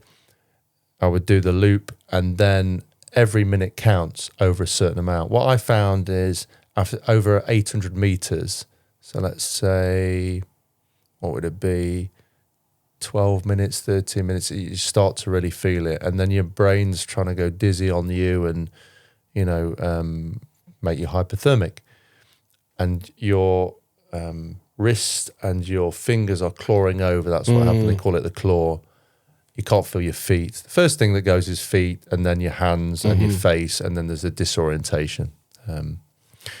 So you have to then not be scared of that and not fear what you're going through, and then try and stay focused. Imagine you're warm, all those things, but just keep focusing on each arm stroke, because the arms get heavy as they're more numb. So you slow down. And then when I get out, Gemma, my partner, she was on the side, and then it was like, help me get dressed because your hands don't work properly and you can't do it. And so you would get some loose clothing, would put the trousers on, she'd help me with the socks. In the end, I got these like slippers, these mountain slippers just to slip in. And I would go for a light jog to keep moving to combat the after drop. The after drop is when the warm blood mixes with the not so warm blood. See, I've practiced that. Creating the shivering. You practiced.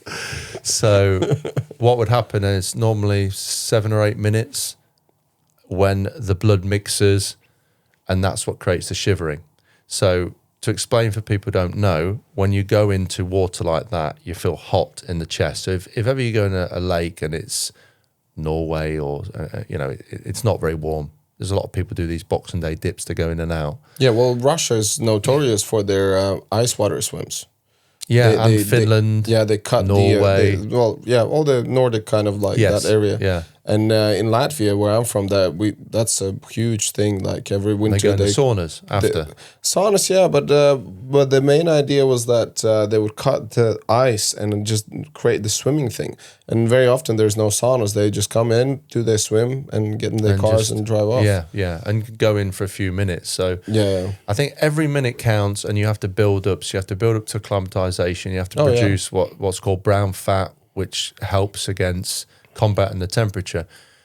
People say you have to be, layers of fat and things like that. You don't. It's just about, 1 is acclimatization, lots of dips, and 2 is the mindset, and 3, a bit of layer can help, but the Tibetan monks sit outside. Yeah. Did you do some research with the Wim Hof's method before you start doing these? Not a lot, really. I obviously know of Wim Hof, and I saw a couple of things, but I felt it was a bit different because you're swimming in it rather than sitting in it.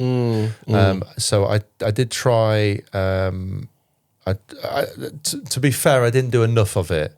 So I looked at the principles of oxygenating your blood, but I didn't do enough of it to really understand it enough to make it into the swimming. But for me, when you hit the water and the heart starts pounding, and then you're starting to swim and then breathe, and you're producing energy as a result of that, you can take your breath away as opposed to getting into it and sitting in water, from it. Yeah. So that was a little bit different, but yeah, going back to this hypothermia and the after drop, what would happen is the blood goes to your major organs, so your lungs, liver, kidneys, that sort of thing, and it goes away from your hands and feet. That's why it goes numb, and your face. So the key area, the body's clever. And then when you get out, it mixes back. It knows its ambient temperature, body, and the blood mixes back with your hands and feet, which is why it starts to feel kind of tingly sensation. And sometimes it actually hurts. I've been riding a motorbike to a film set, and my hands were so freezing, and I would be sitting in a chair as getting the makeup done, and actually hurt. It was painful. It's like, when sometimes it's just a little bit, but this is like, felt like someone is poking with the needles. That's how it's hard intense. it can hurt. Yeah. And actually the difference between 4 degrees and 2 degrees, even those 2 degrees, it's go huge. 4 degrees on your feet makes it numb. 2 degrees is like someone slicing the bottom of your feet, or walking on broken glass. It's like a real burning sensation. So what will be guaranteed is your core temperature drops. That's just going to happen. No matter how fast you swim, it's just going to drop. And then it's about producing enough heat to survive effectively. And then when you get out, you're in ambient temperature, it's remixing the warm blood with the not so warm blood. And then what happens is you can feel that, so it creates the shivering as it goes back to extremities. And then in your stomach, you can feel like a really, because you get out and you feel quite warm. It's like you've been sunburned, really bright red. And then when it gets back to normal and it starts mixing, you can really feel deep, not very warm. Now, that's the stage, but you can't, and this is a safety thing, you shouldn't then jump in a shower and bath because your core is, let's say, 34, 33 degrees. And if you blast a lot of heat on the outside, the heart's got to pump blood in order to keep up with the outside, which is what can create problems, heart attack and things like that. Right. So you've got to gradually heat up with a drink and also layers, and then I did, go for a jog and movement. So when I got back in the car, I'll be rocking back and forward like this and stamping my feet. Yeah. So just visualize this. My partner's driving me back. She doesn't know anything about this sport. She knows I've gone through all these swims. She thinks it's over. And then I decide to do this ice stuff. And then I'm rocking. And also what would happen is my neck would go into spasm. So because it tightened up with the temperature, so I'd be holding my neck. Your partner is so lucky. And yeah, exactly. That's what I tell her every day. And I'm rocking back and forward like this while stamping my feet. And I remember at the start, she looked at me and said, she just stared at me and said, "Why'd you do this to yourself?" And that look, that look of like, because it's fun. Why? And then I'm like, because it's fun. I say the same thing. I go jump off the bridge 11 meters and people see me like, what's wrong with you? Yeah. Because it's fun. But that thing I totally can relate. I mean, not to the level of you experiencing the cold swim. I can say I'm allowed. Yeah. You see how you have to pause now though? Because you think you're in trouble like a school teacher is looking at you. And basically I started, during the COVID, I started doing the cold baths. I bought this just a kind of container thing, and I would freeze ice overnight in my little freezer. I bought the special freezer, and I put them in, and then that's how I started kind of getting into it. And sometimes I would go longer than I think I should. I would go sometimes 7 minutes, 8 minutes, just sitting there. And I remember I got out and I would do push-ups and squats and everything, and I couldn't get warm up, and I was just like, oh my God, I'm still cold. And then if you get in a shower, it's not even like it's bad, but also it doesn't help. You can sit there almost an hour in that cold, super hot shower. It doesn't make difference. Burns. Also the burning. You just need to figure out how to warm up, and then the next thing what I did, I would start swimming in River Thames in Slough area, so that it's quite clean, and there's a lot of COLD swimmers, a lot of them. And I remember me and this one other stunt guy, we just went there. We did probably 4 minutes swim, and it was maybe 5-6 degrees, because I brought my thingy, I could check it, how cold was it. And I was like, oh, we're real men. And then I remember after that swim, we did a little warm up and the training. And then we were just so proud going to our cars, and then we see these ladies are just passing by, and it was like, so how long did you guys swim? Like an hour. And me and my mate, we look at each other, we were like, wow. So, but obviously they swim for how many years, and they do this training, but the thing what I totally want to say is that if you sit in a cold water, and especially if it's in container and it's not really like a proper pumped one, it's much warmer. If you swim in a cold water, because water brushes against you all the time, so you can't it's because basically what happens, you're just warming up the water around you if you just in a sitting position, and if the water there's no stream.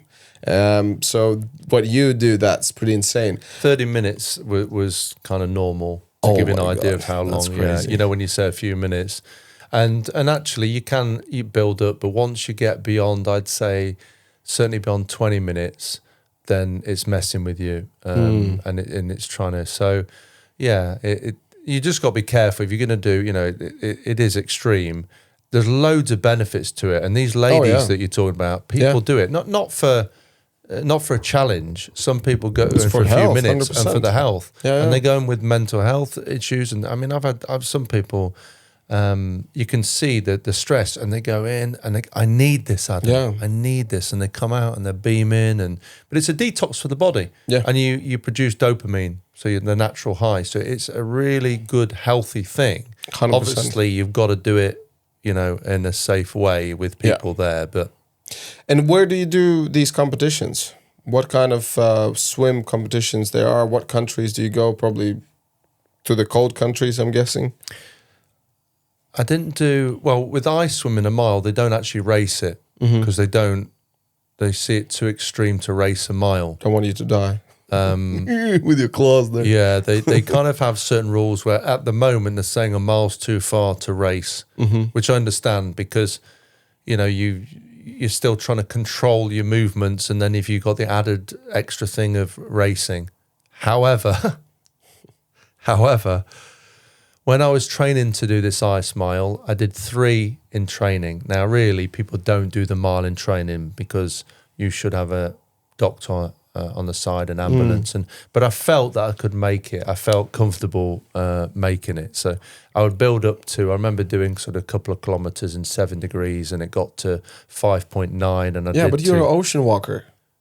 Just walk on the top. Yeah, you're allowed to do that kind of that stuff. I have to fly the flag. Have your little maze and beard on and just walk. Exactly. But I think with me is I wanted to, even before this, so there was actually an event, let's say, which they monitor the temperature, and it's done in an official way rather than someone saying, yeah, I've done it. So I would do 3 degrees, 2 degrees, 1,300 meters. One day in training, I remember my watch froze, and I was going to do a mile at 2.3, and I watched it stop, so I didn't know what distance. So I said to Gemma, "What has it stopped?" And she said, "What do you say?" I said, "What? Stop!" And she said, "Well, why don't you get out then?" I said, "Well, let's get out. Oh, it stopped." And she said, "I can't tell what you're saying." And I was like, "Hey, watch." And I was like, just cursing my watch. You see how, like, I can imagine you when you're old, man. When you're going to be like 70 years old, you're probably still going to do your crazy swims. You're like, I'm ready to do some swims today. Just put me in the water. And as soon as you get in the water, you're just like a fucking dolphin, just like, wee, kiki. Get a new hip. I got this new hip. It works. Yeah. Hey, this one as well. Oh, dear. I've lost totally where I am. But yeah, so I did this sessions and then went to an official one, right? And this official one was in Ireland, in the Loch, which they normally say for Scotland, but there is also Loch in Dublin. And you climbed up into this mountain area, and they test the temperature, so they have 3 thermometers to make sure it's under 5 to be an official swim. So there was 3 and the average was 4 something, let's say. So we're all going to do our swim, and there's only so many people, only a few, let's say 20 people who are hardcore around the world training for this stuff. So I'm like, I get there and thinking, oh, this will be nice because, people see me and my times I do or channel swimming and all this stuff. I can have, I know I can do it because I've done 3 of these in training. These guys haven't done in training. I know I can do it. So I go up and get all the stuff ready to go. And then this guy comes up to me and says, "Here's your main competitor, this guy. This guy is the one." And I said, "Well, we don't race a mile." And he went, "Everything's a race." This guy. I was like, oh, man.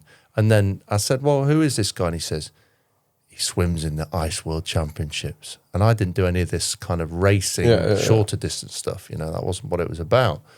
So he was like, he's the guy. And there's this guy with his jacket, his Ice World Championship jacket. I thought, oh, no, I'm going to have to race now. And I was like, and people looking at me, ocean walker, to win everything. Yeah. So there's a pressure there.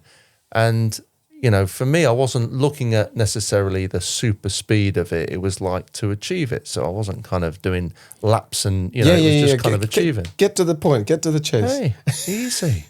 All good things come to those who wait. Because I know what's the outcome. I think I know. So we start the swim. This guy is the racing guy. He knows it's Adam Walker. So we get in the water and they go. And people take the time to get in. I go like a rocket. So I run into the water, I sprint into the water, and I go straight down, and I go as fast as I can. But the problem is I'm in 2 inches of water when I go in. So I dive down. 6 feet. Yeah, I dive down, and I'm like literally come straight back up to like below my knees. And this Irish guy, I won't do the accent, but was like, Walker, you bloody idiot. He said, yeah. And I said, I'm just adjusting my goggles. Oh, of course you are, you idiot. He's like, he said, you have to kind of walk out for at least 20 meters before you swim. So they're all laughing at me. And I said, no, I was just kind of testing it, climatizing. And anyway, I can't start powering out. And everybody's being sensible. Even the guy who's for the World Championship, he's like the back of his neck, and he's like, ready. I think, forget acclimatization, forget safe, I'm going. So I was like, literally, I thought, at least if I can get 50 meters on him, and then if he's fast, I'll be 50 meters ahead. So I just start sprinting for the word go. I look behind me, and they're still taking the time because of the safety. And I'm ambassador of the Royal Life Saving Society, the anti-drowning charity, and I'm like blasting out in this ice swim. So I'm all about safety and doing things safe. And then there I go, flying out. And I get to the first buoy, and I just start sprinting and looking. Anyway, as it turns out, the guy wasn't quite as fast as maybe they made out. So I came in, and as I walk out, they have guys in dry suits and to help you in case you collapse or whatever. And this guy comes out in this suit, and he walks out to me, and he's got gloves on, and he gives me his hand, and I reach out for his hand, and he moves it away. He goes, "Oh, sorry, I didn't realise it was you, Adam."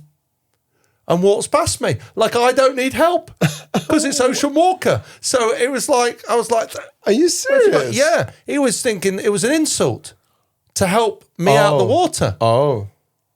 I was like, where's his hand gone? and then we walk out, and then you recover 45 minutes and that's it. But yeah, it's an extreme they're the two different extreme sports. But you won that champion. You kicked ass to the champion. That was the important thing. But there's no racing in ice swimming, but it's just a nice casual sport. Everything is racing. But if you have to race, you'll have to race.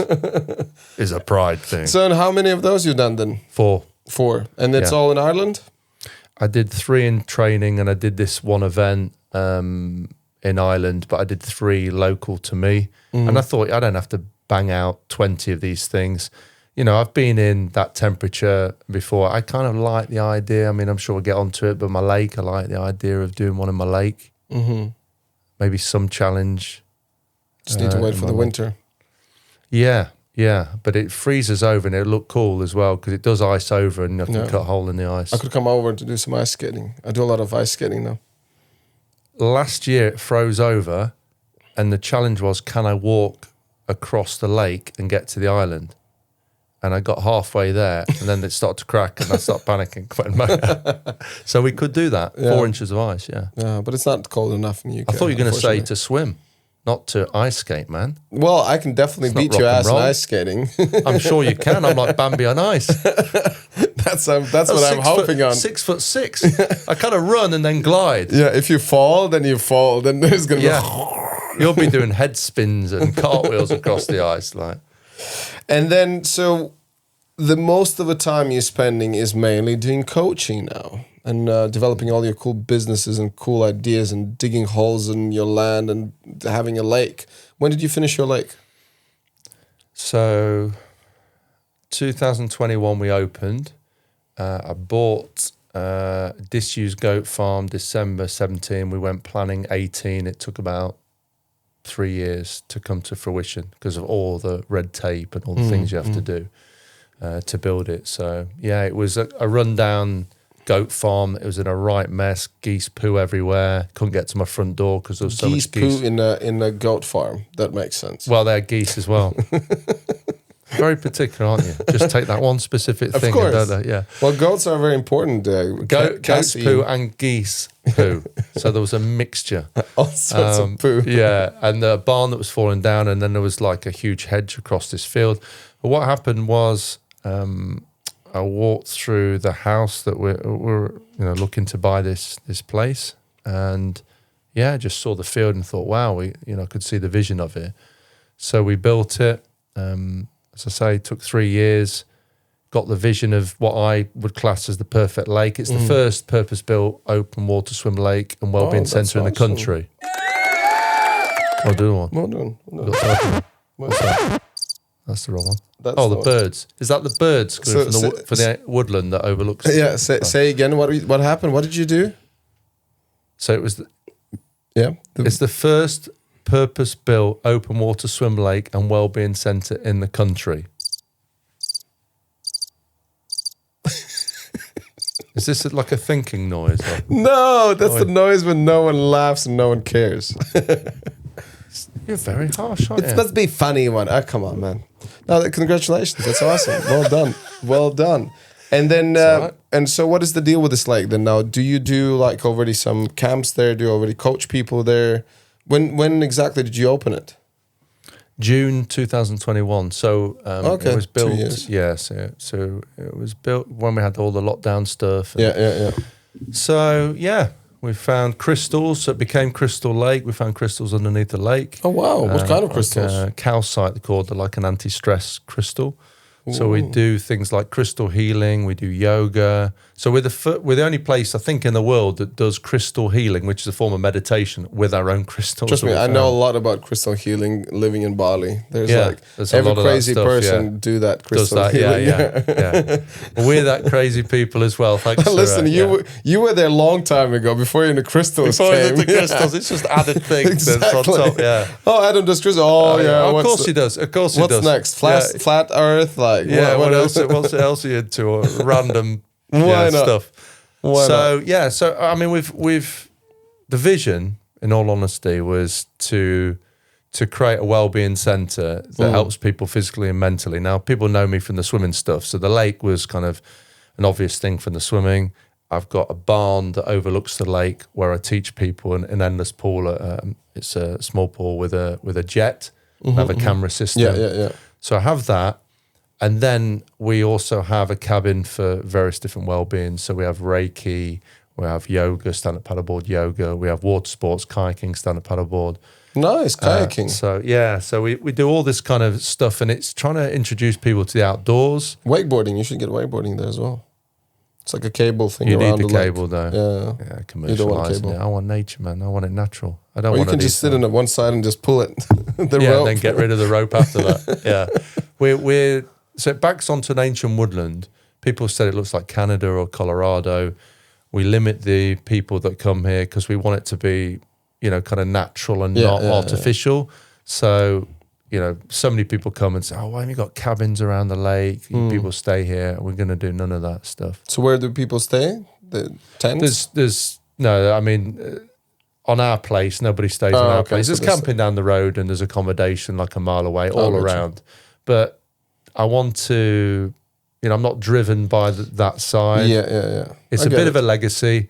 It's something that, when I'm gone, that I could say, well, actually, I've introduced people to sport that changed my life. That's awesome. That's the motivation from it. So, yeah, of course, it's a business, but to me, the motivator is making a difference on it.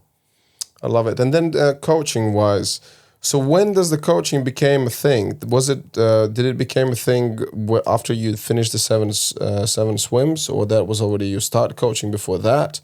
When did you get into coaching?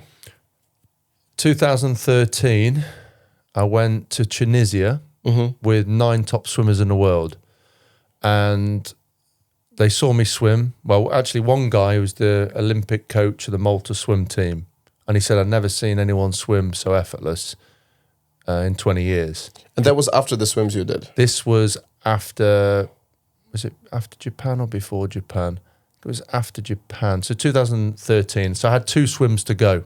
2 swims to go. Almost done with the sand swims, and then that's where you went to that camp. 2 swims, and this guy saw me swim. So I started coaching these guys, these top swimmers. They all started jumping in on it. I told Gemma it was a holiday, it was a free holiday, and every morning I'm out there coaching them.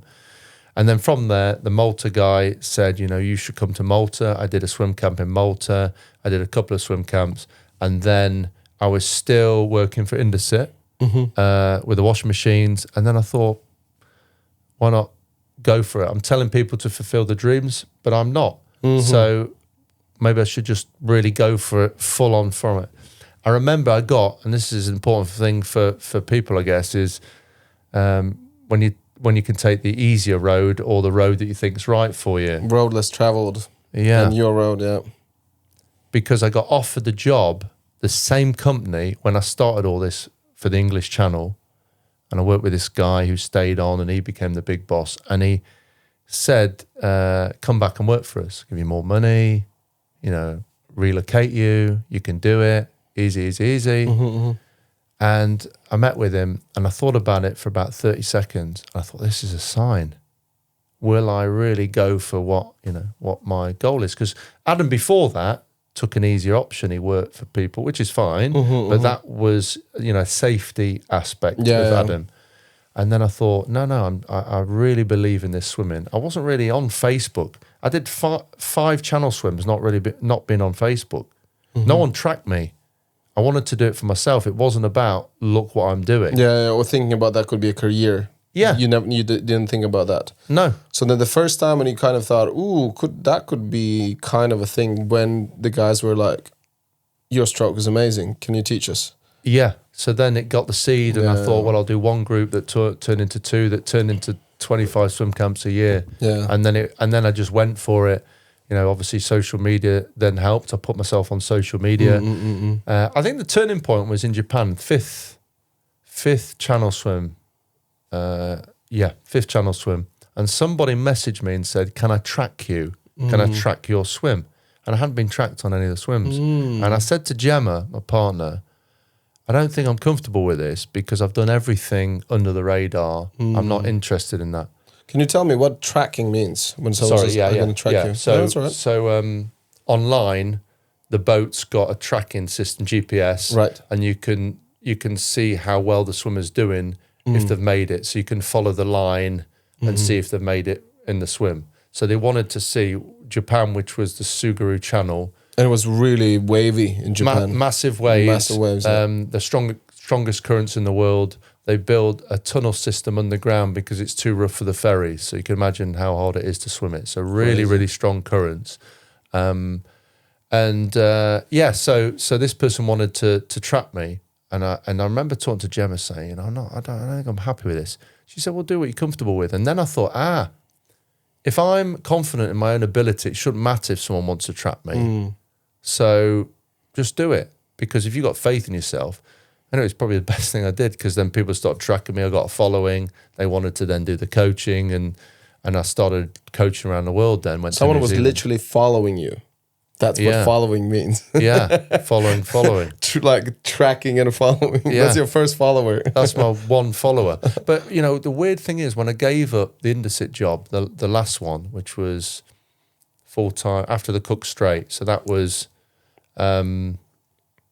I had one swim to go and left that job. And I've never been so clear on what my path was. I was not really on Facebook, maybe a little bit. Gemma, my partner, had been made redundant, so there was no money coming in. We'd recently met, and I'd never been so happy. I thought I could see the vision of it. So I can't even explain it, because it wasn't like there was a queue of people wanting to be coached by Adam Walker. But I remember training for the North Channel. I didn't have a job. So Island to Scotland. And I went to this loch in Scotland, and I was swimming around. It was the first time that I could train without a job, like a proper sportsman. And I was just so happy. I was like free from it all. I didn't know where the next pound was coming from, but I was just overwhelmed. I just remember being overwhelmingly happy because I was going for it. I'd said no to this other job. So, kind of left Indesit. And in fact, I was made redundant from Indesit. It was a mutual thing. I think they just knew I wanted to just swim all the time. So that was fair enough. And then I got offered this other job, but said no to them. Something I could do, the safe option, to become a swim coach, to pay for both of us to live. And generally swim coaches, it's not a well-paid job. But I just believed that I could do it on a different scale. And then, of course, the swimming then helped build a lake. So that's 2013, you literally started being a swim coach. And then 2013, a couple of camps, test the water. 2014, full-time. 14 full time. So 9 years ago now. Yeah, 9 years ago. Almost a decade. That's cool. Yeah, 2019, I went to 14 different countries I coached in. Yeah, because every time I look at your Instagram or try to get in touch with you, like, oh, I'm here somewhere. I'm in Yeah, you thought Georgia. I was saying it just to not see you, didn't you? Yeah, he's just in Lincoln. I just showed a picture. Yeah, pretending that he's in Georgia. yeah. Doing swimming club. And then I would be like, well, I'm in Bali, so whatever. I'm a traveller just like you. Yeah. Well, that's great. Who's in the better country? Because you can learn so many things about just cultures, people, about yourself, traveling and exploring. Oh, it's amazing. So cool. You know, absolutely. I'm just blessed with it. The fact this has happened. I mean, when did we meet? We met. So 5 years ago we did the interview, and then I think it's about 2 years before that. So 7 years ago. 16, 17, because I hadn't bought So I'd finished Ocean 7, but I hadn't. Yeah, because your book was out. Yeah, because you gave me Man versus Ocean. Is that the book? No, the Ocean Walker. You gave me the book. You got it out of your truck. You got it out of your truck. You're like, oh, look at my book, and I was like, what is this weirdo doing? What is it? I think I just wanted to talk about swimming, and you let me into the world of not stunt, because it makes it sound like it was a better job. It was something common, because I said, like, I did a swimming test for my British stunts register, and then you're like, oh, swimming, I know a thing or two about swimming. That's how it came, didn't it? I remember us parking it. Yeah, I can see it. Yeah. And then no, that was cool. But yeah, I mean, from that, very, very blessed. I mean, I went to Thailand, and 9 out of the 10 people were from Thailand. I didn't know how to find, power of social media. Right. 9 people hardly speaking the language, but the language is swimming. Right. It's an international language. You have to speak the but that's verbally. a huge. If someone has had such a crazy, huge achievement, 7 swims, but also like in each of those swims, you've done some way faster times and all that kind of stuff, because like they can track all of that obviously in your book. And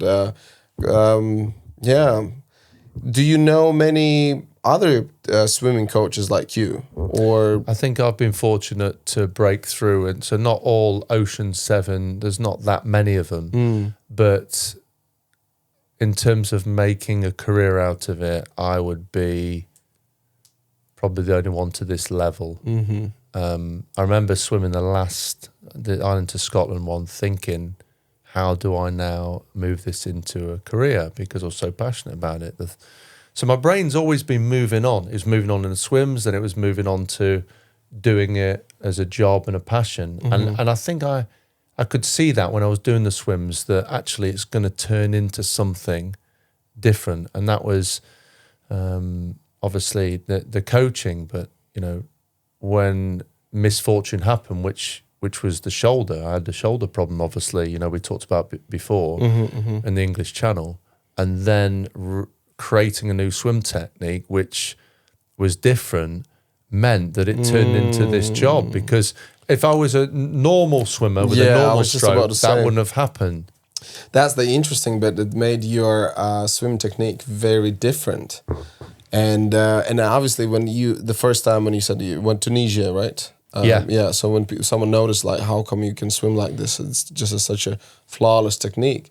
And then probably like just the bulb came in your head, like, whoa, this is cool. Yeah, so I did, do this because differently. I didn't even think about it at the time, because I was doing it for myself to get over these swims. I wasn't necessarily thinking about. In fact, I was a swim coach when I did a bunch of jobs in between. So once I left the Russell Hobbs job, the Kettles and Toasters job, I went to a different company, and then I went on a spiral up and down of being made redundant. The work side of it wasn't working. It was all going a bit wrong.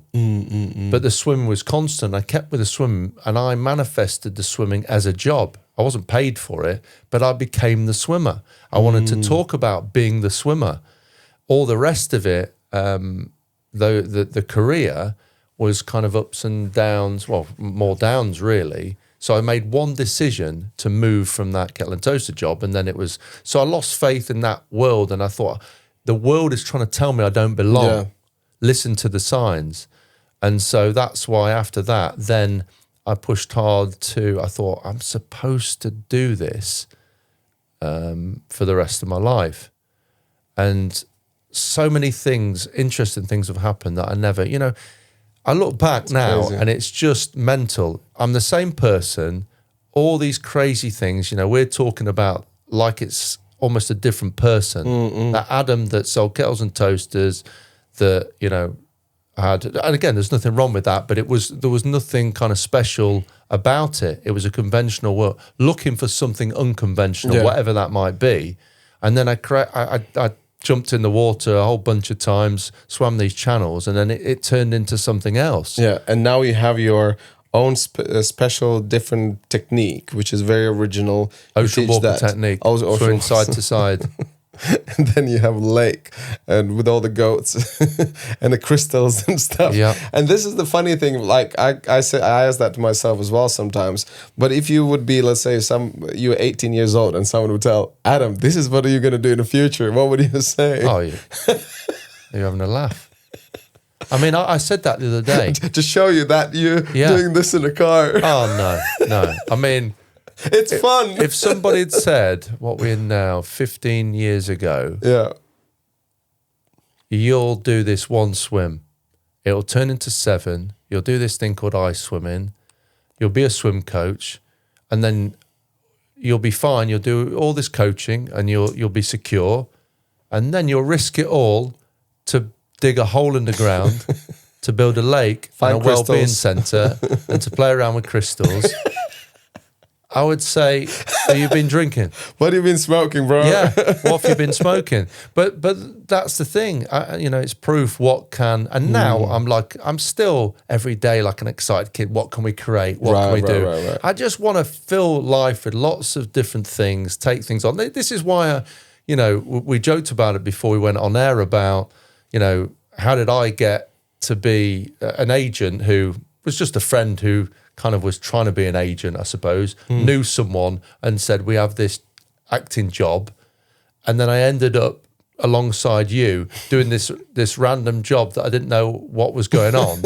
And we joked a lot and had a great time. But I'm all about taking that step and just seeing where it takes you. And I've done that with so many things.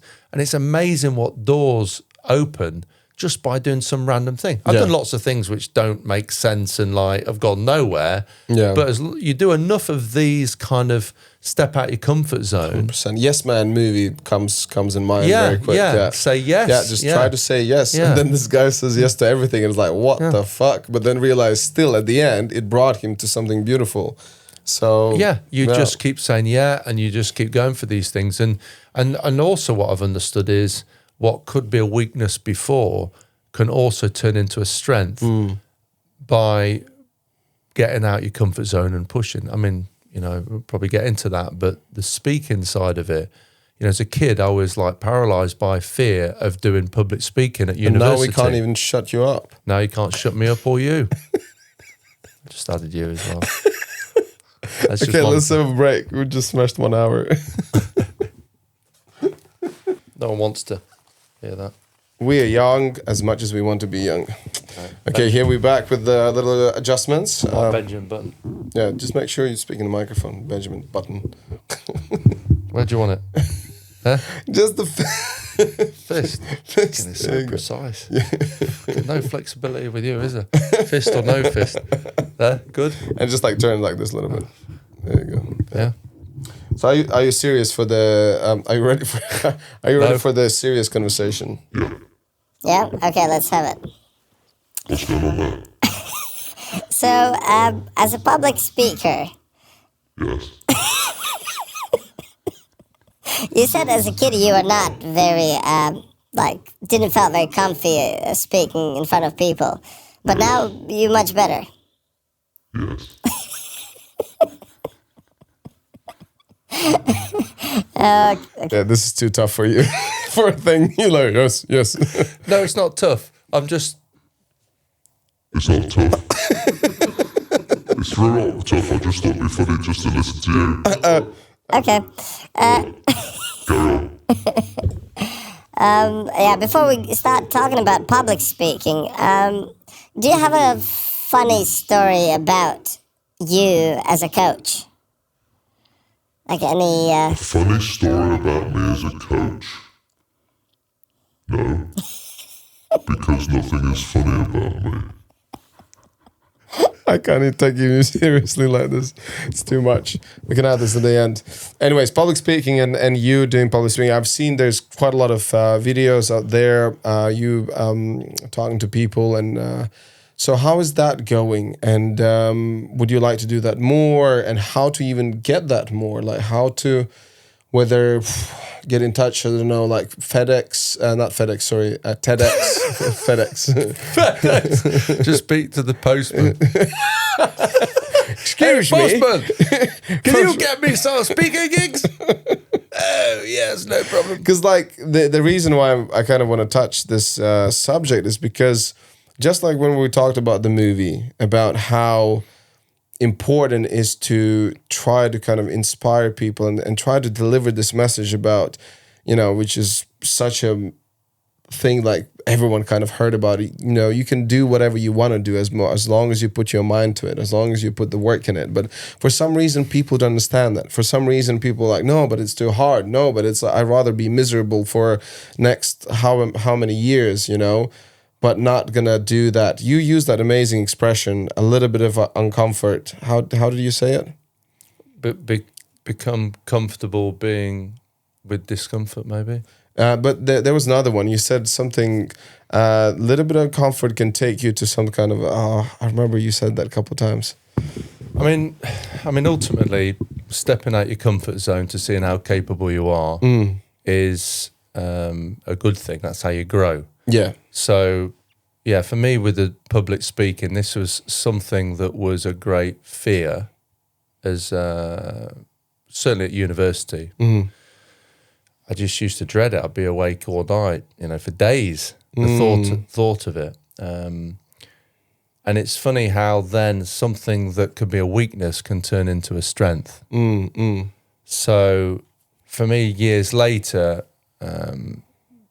being able to talk about my story, and each time that I'm taken out on stage, I particularly love the talks. I think one, because I'm spreading the message and trying to demonstrate to people that if a normal guy with a normal job can do something like this by stepping out of his comfort zone or getting a light bulb moment, what can other people do? But I also like it, the fact that I was uncomfortable before, and there's that like devil on the shoulder where you get uncomfortable again, and you know, you have to kind of talk to the angel and come out firing. So I think it's good that you know, we all grow, we all find that we can find strength later on in something that maybe was a weakness, and to believe that. You know, I coach a lot of people who maybe don't believe that they're going to be any good at swimming, and they start and say, I'm going to be rubbish. First thing they say, I'm going to be rubbish today. I say, well, you know, I'll be the worst. I have that a lot. I'll be the worst here. They're already preempting the fact that it's not going to work out for them. They've thought about it before they booked it. I'm going to be bad. They woke up in the morning, I'm going to be no good at this camp. And then they've manifested this negative aspect, as opposed to framing it differently. So, yeah, I mean, in terms of talks, love it. I am doing talks. Yeah, of course. You know, when it comes my way, it's one of those exciting things because it's sharing the passion and sharing my journey, like we're doing today. You know, this is something that will be, you know, high on the agenda for me to talk about because my life changed, and I want to share that, and hopefully that helps people. Because I think one of the reasons, in my opinion, that you were not very comfortable with that public speaking when you're in university, it's because you were not speaking about things what actually matter to you. Yeah. And also when you have that epiphany, that revelation, that, you know, that flight when you see that movie and you start fighting for things what you really think and believe that important for you, and then you succeed them. And then that, I think there's this natural urge of spreading this love, spreading this like, guys, I got this. Just as you said, like, I'm just this simple guy who does simple things. And all of a sudden just putting some work in a specific area, which I believe and I actually can succeed, and all of you can do the same thing. Yeah. So I think that's one of the probably reasons why now you're, I can start talk to people. I can be in public, and 100%. That's right. And that, you know, when you was about to talk, I thought that's what you're going to say. I knew you were going to say that, and that's absolutely right. It's something that is in my heart and I'm passionate about. So, that's important. It's funny, when you're thinking about public speaking, and I did a talk for the Royal Geographical Society, and that's you get invited, top adventurers get invited. So to be invited for that was amazing. Edmund Hillary, the guy who climbed Everest, the first guy, he got invited there. A lot of history there. Wow. It's like doing a TED talk, that sort of thing. So so when I got invited, I wanted to get it right. Everything's from the heart. Every talk that I've done is from the heart. And I really wanted to get this one right because it was such a special place and it meant such a lot. And I started writing down my talk. And started overthinking it. I really want it to go well. I want every word to be right and all this sort of stuff. And as I was reading through it, I thought, this isn't me. This isn't Adam. Why am I doing this? Why am I making this something? It's not taught from the heart. And it was just really interesting. And I kind of learned a lot from that of, just share the story. And maybe that was the old Adam trying to come back, the Adam that was worried about public speaking when he was a kid. And it was trying to show its face one more time because I started thinking how important it was. Like I did at university, this is an important talk. I need to get this right for my paper or whatever. I love it. I love talking about what happened in order. Because if you can inspire one person in that crowd, and they go on. I talked about the coaching previously, about what that could do. And I feel like I've got a duty to do it. So I just love sharing that story. And it's not that important that it's for a job. It's more the fact that, if I've got 3 jobs lined up and one of them's a speaking one, I want to be saying to Gemma, look, I want to do that. I want to share the story. And whether that's for kids, young kids, adults, it doesn't really matter. I do quite a few schools. I love that. I love going into the schools. Because people, when they talk about legacies and what they're going to leave behind them, if you can't change, as you said, like even one child's kind of opinion or their lives, and, from that speech, that's huge. Because when you say about going to schools and stuff, I would go in Latvia. I go to my little school in where I used to go, and I did these little speeches saying about like it doesn't matter where you're from. It doesn't matter from your little countryside and your parents are farmers. It doesn't matter because as long as you have your concept, like your ideas, and you can achieve anything. And then kids will come over and say, "Oh my God, this is amazing!" That's like one of the greatest feelings ever. I think I've had the best feedback from kids in terms of how insightful they are. It's really interesting. Like I did one to a school and the teacher made him come back to kids and said, look, how did this inspire? What did it mean to you? And some brilliant answers of, I feel like anything's possible and, I feel I can be a vet. Things that not just soccer players and things like that. I feel like my passion's the vet and I was unsure of myself. And these are young kids. But one that really sticks to mind is I remember this teacher sending me this message, and it was their son who was also in the school. And I think they were 9 years of age. And they sent me this message. And afterwards said, how did you feel about Adam doing the talk? What did it mean to you? And this 9-year-old kid said to his mum, who's a teacher, I'm really pleased that Adam watched that film on an aeroplane because it allowed Adam to be Adam. And it's sort of like, I've said this a few times, and every time I kind of choke up a little bit because I think a 9-year-old, not about him as well. It wasn't even about him. It was like, what did it mean to you? Rather than, I can be a footballer or whatever. But I'm really, really insightful. He was happy that I could be my true self. And pure. And kids usually are pure. They're not compromised with tainted anything. No. The things what society pushes, what should be good or considered to be good. And it's great that we live in these days when we have podcasts. We can listen to these speeches and stuff. And how it was when we were kids, there's not much going on. It was like TV, certain programs. There's a certain narrative what government wants to push you. Like everyone study well, go to and then you go and work somewhere in the job you probably gonna die at till the day you die. Well, that was me. That was that was really what my path was going to be, that sort of path until I broke off. And I think that's what we're trying to demonstrate with this, I think, is the fact that, you've heard a bunch of things that this guy's done, some swims, and some people watching and going, well, I'm not a swimmer, but that's not the story. Swimming is a metaphor in this. For anything. The barriers overcoming. What happened to me was I got a shoulder problem. I was advised to give up by my surgeon after the English Channel. I wanted to swim from Spain to Morocco. I was given no chance. I developed a technique and I went from Spain to Morocco back to Spain against the odds. Then I did 5 more Channel swims, and when no one gave me a hope. So the message there is, even when you're faced with barriers, or even if someone says who's, well respected, you can't do it. Well, you're your own person. You've got your own mind. There's ways to get around things. And a very well respected surgeon said to me, "You're finished." But I thought, no, I'm not finished. I decide when I'm finished, and there's a way around it. And I found an innovative way to get around this. And ultimately, it's created a new life.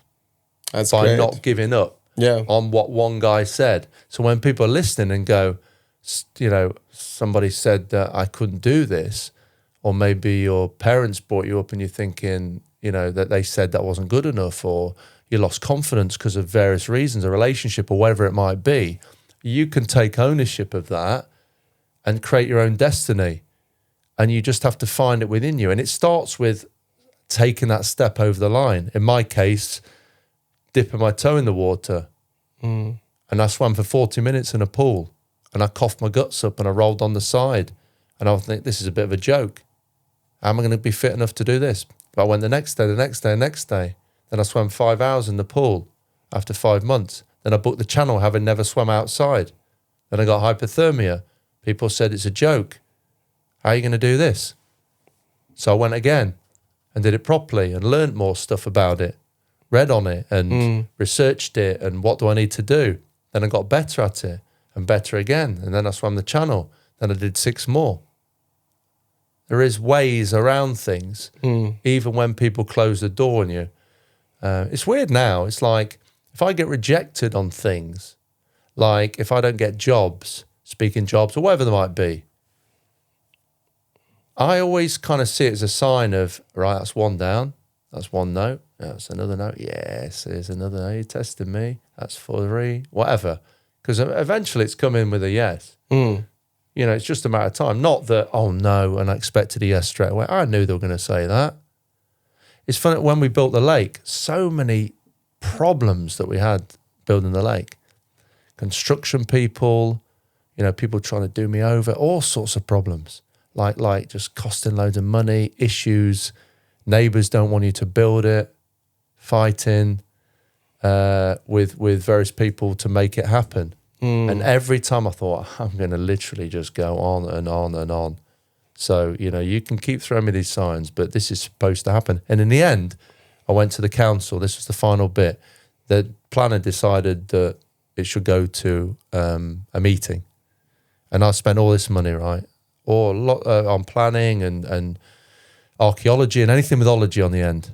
Hydrology, ology, ecology. Psychology. Everything. Gynecology?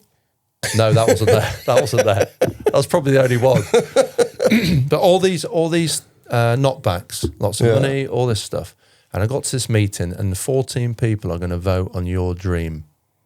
And your case 187, you're summoned down, and you've got 3 minutes to explain why you should be able to do this. And they're saying, is there an Adam Walker here? And it's all quiet, and there's people lined up here, and there's people there they're going to vote on. And I have my piece of paper, 3 minutes I've got, and they put a 3 in front of you and go, go. And then you have to present your case. Present your case. And I put my bit of paper down and said, they went, go. And this guy looked at me and let me tell you a bit of a story. In 2007, I watched a film on an aeroplane that changed my life. I swam the English Channel. I created a swim technique that helps change other people's lives. And I swam 7 of the toughest ocean swims in the world. So you got a choice to make. Either we leave it a disused goat farm with manure 20 foot in the air, which is how I found it, or you let me help achieve other people's dreams. because that's what's going to happen. And thousands will benefit if you give me the green light. Or we leave it as we found it. And they went, God, you're a bit passionate about this, aren't you? So the message is don't give up under all costs. They definitely were not prepared for someone like you who would say something like that. They're like, oh, 7 swim, what? You know what was the irony of situations like that? They all said wholeheartedly yes. And then 3 weeks later, I was asked to do a motivation talk to the planning department, and they didn't know that had happened. And I was in the same building talking about my story, my 7 ocean swims. Wow. And when I did all the story, I said, you've heard about a guy swimming 7 ocean swims, but that's not the real story. It's about not giving up. And funnily enough, this is a very poignant place where I'm doing this talk. Wow. Because 3 weeks ago, I was fighting for my dream.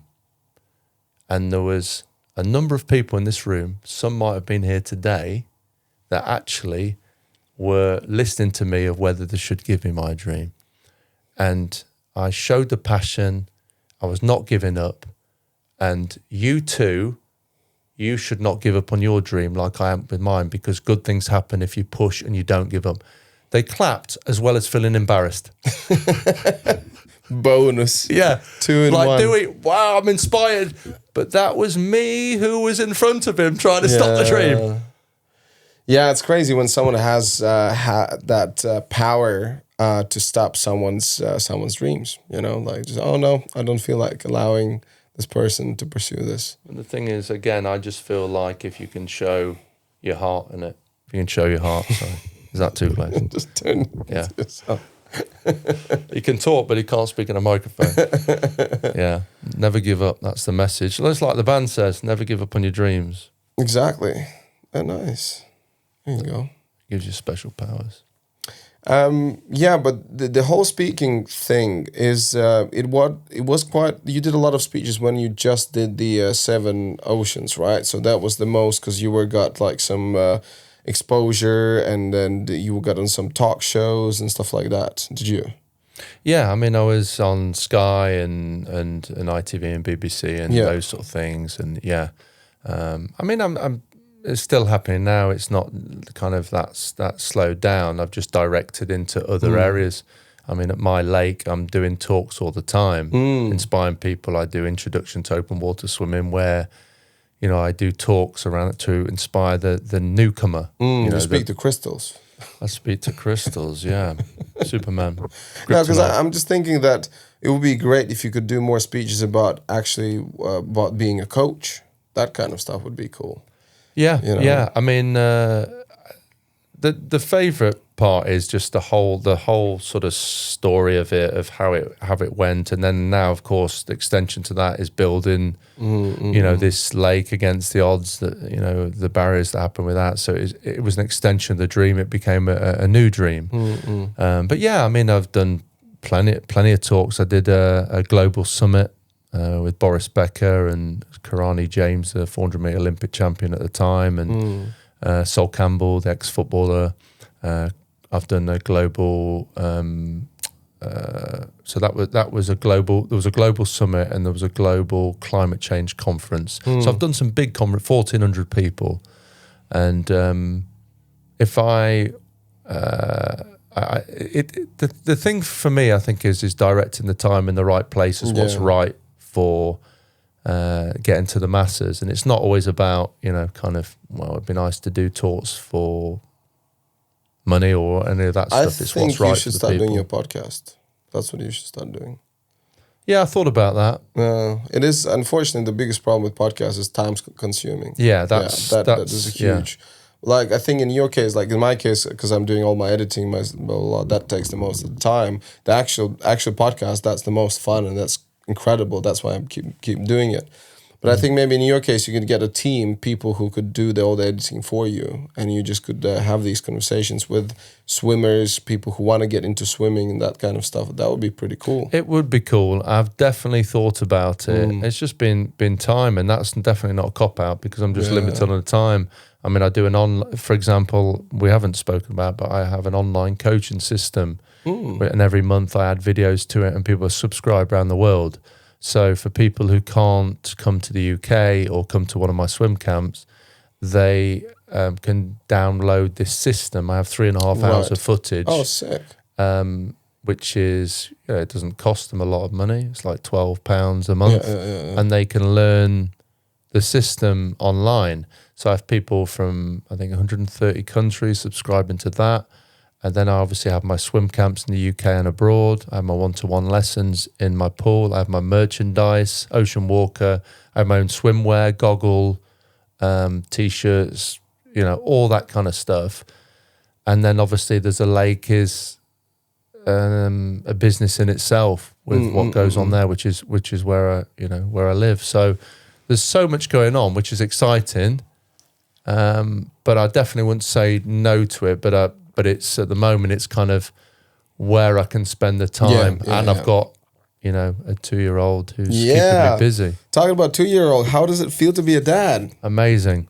It's the best thing. No. It's quite late here, by the way. It's already 10 o'clock. It's like, I think ocean walkers go to bed around this time. Yeah, no, absolutely amazing. And I think the thing is, when you're a dad, the whole priorities change. I know everybody says that, but for me, the fact that I have a lake that he, when I see him we go for a kayak and he sits between my legs and he's trying to steal my paddle and I watch him sort of playing in the water. And all the things that I've done, the biggest success is the fact that he can now have that life and nothing matches that. Nothing matches it. So forget all this other stuff in comparison. It gives him a really, what I feel, a happy life being outside, which is how kids should be. We don't always get that opportunity.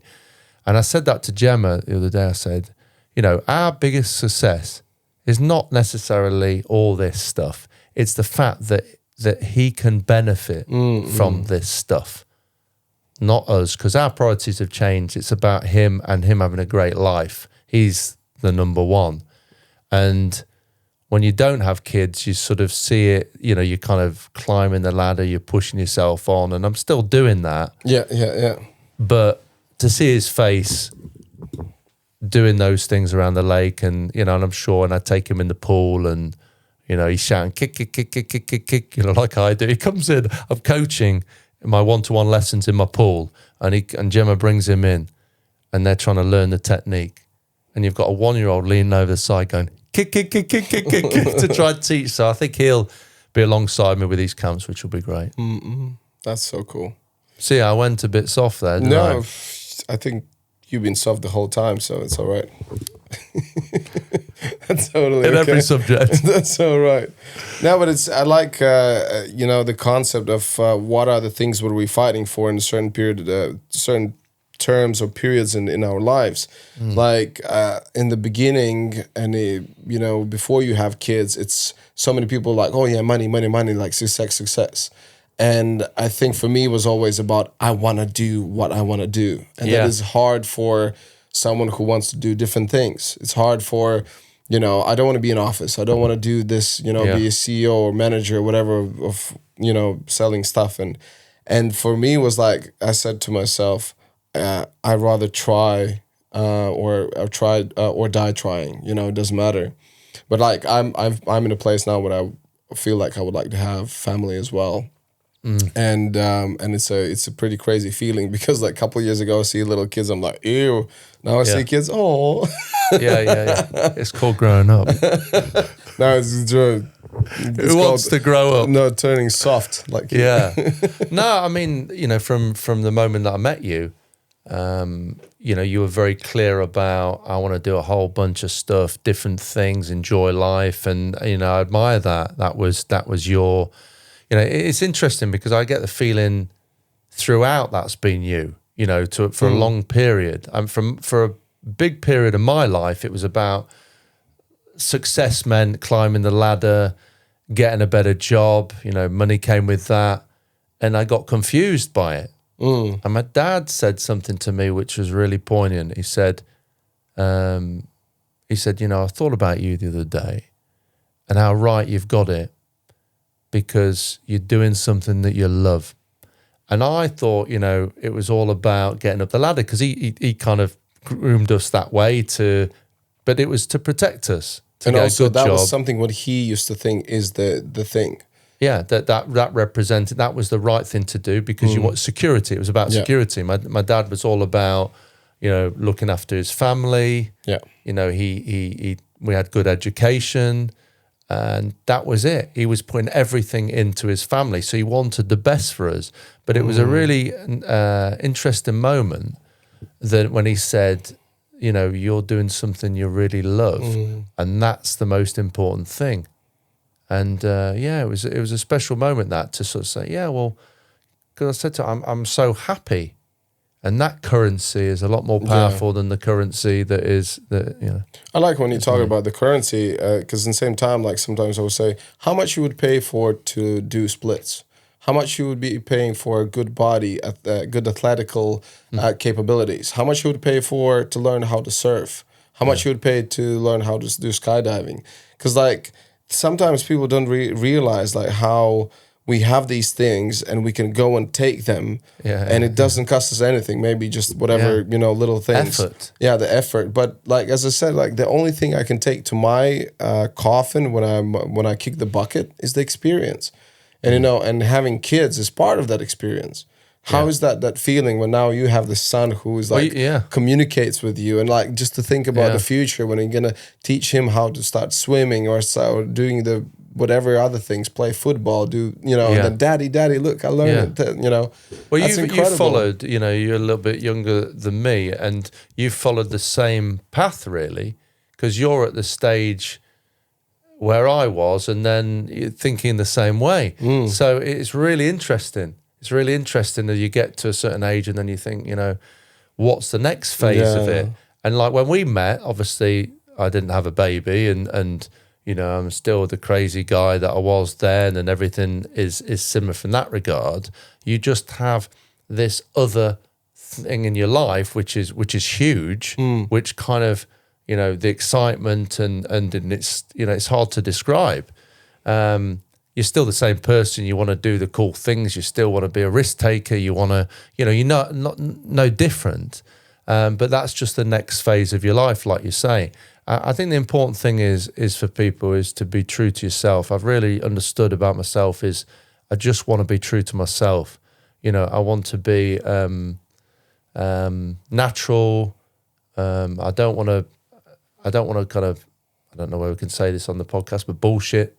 Yeah, you can say that. You don't want to be bullshit, yeah. I just don't want to, I just want to be a real person, and for better or worse, this is the way I am. Yeah. I have my own negative bits, like everybody, but I'm not trying to be someone I'm not. I'm not trying someone to look up to me and go, this is one tough, MF. I'm actually pretty soft. Yeah. I'm a pretty soft guy. I'm MF. I've never said that before. Mofo.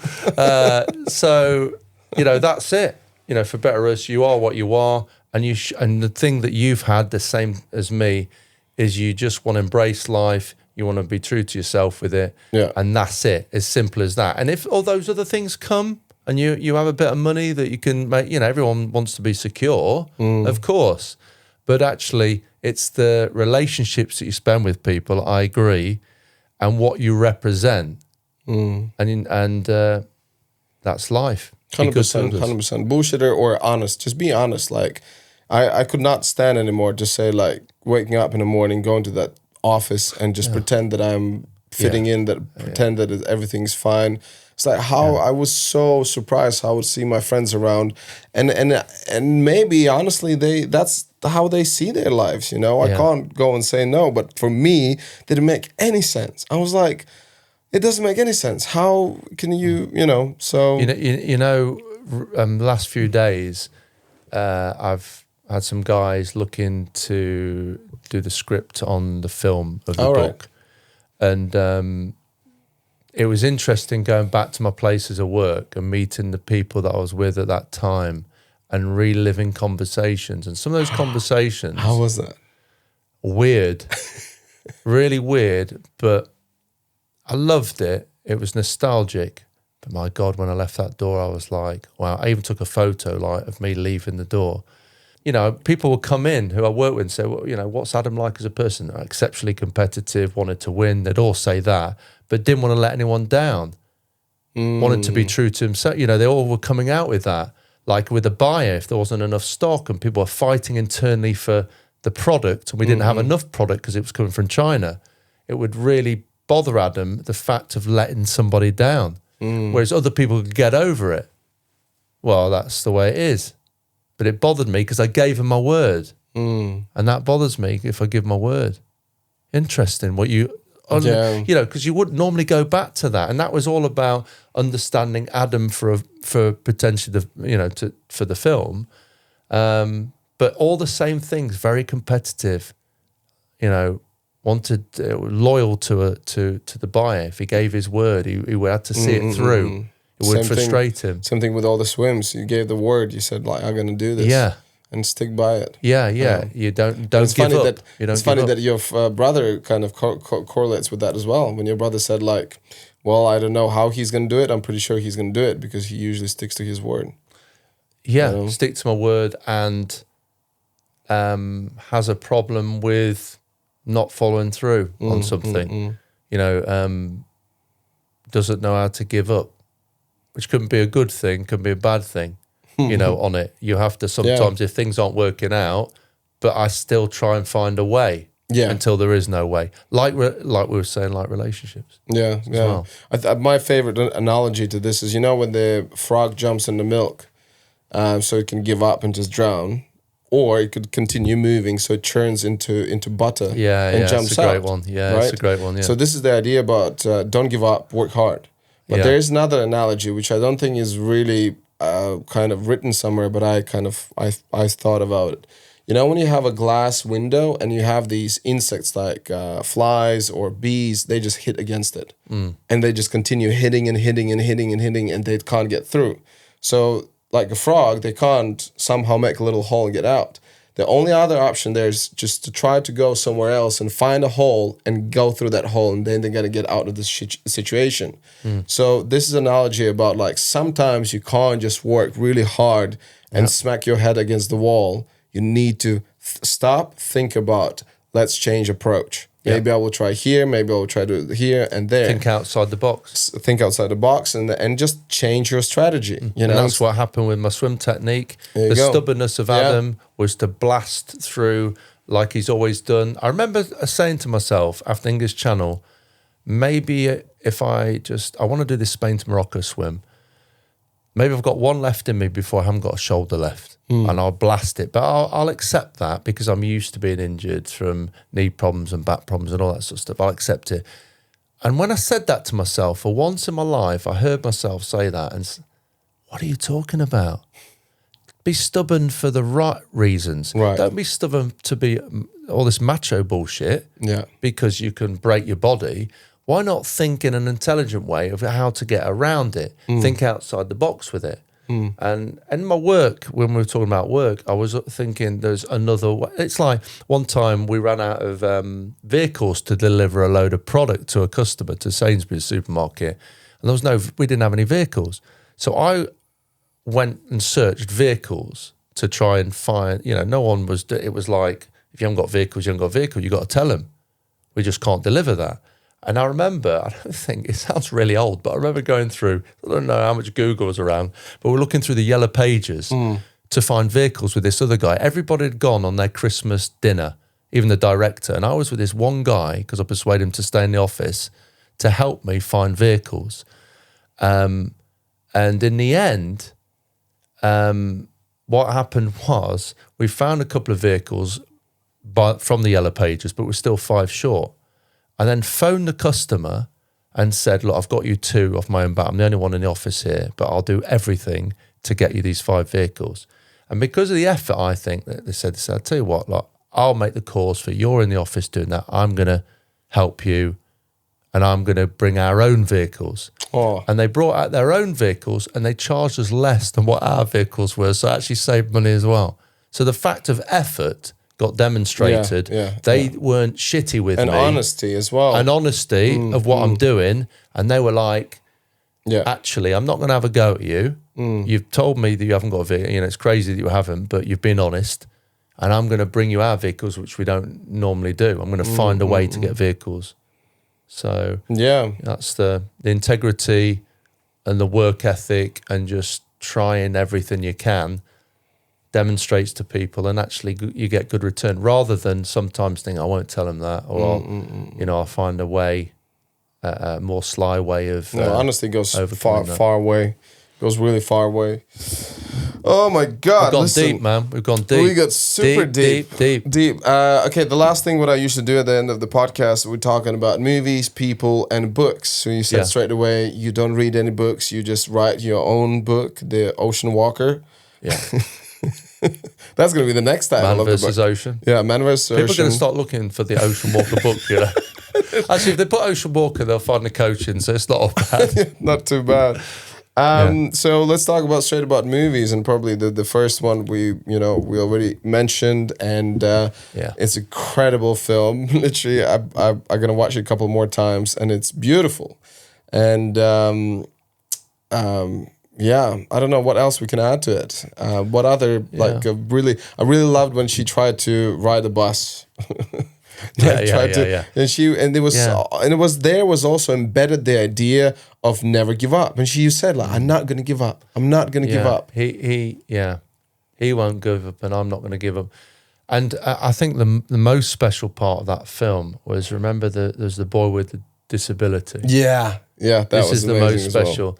And when Frank's training, and then he has a moment where he thinks, what am I doing? I'm going to give up on the training to do the English Channel. And this kid never give up. And every time he goes to the pool, this kid is on the side, and he can't really, he can't swim properly. He's got a disability. And anyway, his friends are trying to persuade him to do the English Channel. He went, shh, just watch this. And he said, you see him, every day he jumps in, and whatever happens, he swims to the other side. It's one width, and he never gives up. And Frank says, I'm never going to give up.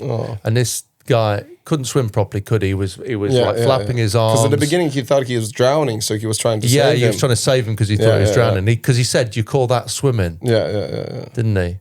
And so there's all these kind of side plots. So, I actually... messaged the director a few years ago. I messaged and she didn't come back. And then 2 weeks ago, I messaged her again. I don't know, it just came into my head, and she came back, and she knew what I'd done, or she knew bits of what I'd done. Really? And then I said, "This is what it's done. I just want you to know how it's inspired me." And I would think if I'd been written and directed a film, I would want to know. And she said, we know the swimmers helped a lot of swimmers, but you are, to your level, what it's done is incredible, and how you've turned it into what you had done. That is incredible. And she was like, it means so much for you to tell me that, knowing what you've done. And I think it was Focus Pictures who produced it. And I was Googling some stuff to try and find Peter Mullen, the actor, and... I haven't had a chance to get in contact with him.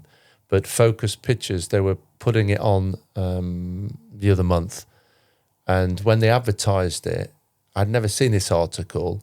They were advertising with, this film has inspired Adam Walker, who swam there. So Focus Pictures who produced that it. is so cool. And when they were advertising it to the public in the UK, they were adding that as an extra selling thing, that this is what it's done for this guy.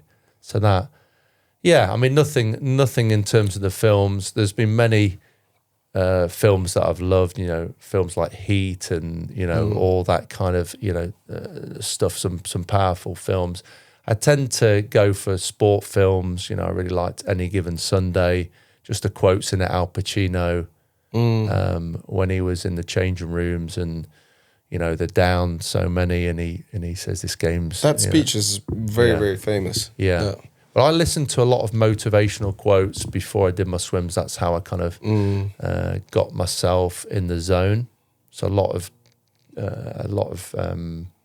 Eric Thomas and, Did you see the movie Coach Carter with Samuel L. Jackson? That, I think that is a really good one. Yeah. And was it a Long Mile or with Adam Sandler? That was more like a comedy, but also like about all these prisoners. I love all that sort of. There's the Green Mile. Green Mile. No. Green Mile is the different one. Green Mile is the about this big black guy who got in prison with Tom Hanks was playing. It's Tim. Yeah. No, yeah. So that one was something mile as well, but the longest. Longest yard. The longest yard. Yeah. Remember that? Any of those ones, Yeah. I just love all those sport films, and of course, the amount of times that I've trained to Rocky IV, and all this kind of the training montage, and but anything is that has that kind of makes you think, and the underdog story, and I feel like that's my story, the underdog story. The guy who was injured, written off, injured at 13, 16, 18, did a job he didn't want to do, found a way around that.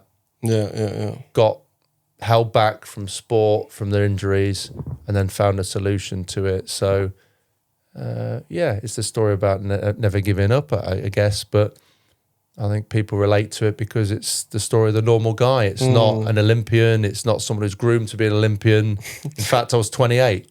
I was just wondering if you would, as you were in that plane, instead of seeing this film about swimming, you would see that there's this one British movie when they made about artistic swimming, or like when they do like the... I could have turned into that. Yeah, what was it called? Yeah. Oh, when the swimming... synchronized swimming. Synchronized swimming, yeah. Imagine if I'd seen that. Yeah. Someone said to me the other day, imagine if you'd seen Saw and got inspired by it. Oh, wow. Oh, shit. Yeah, I was and like... they were just tearing up on the plane. Yeah, I was like, yeah, I can relate to that. Yeah, no, it's perfect for me. I had to be, things happen for a reason, don't they? How cool would it be to, when your movie is going to come out, or when you're going to start filming it, when you're going to start making it, to get some of the cast from that film. Yeah.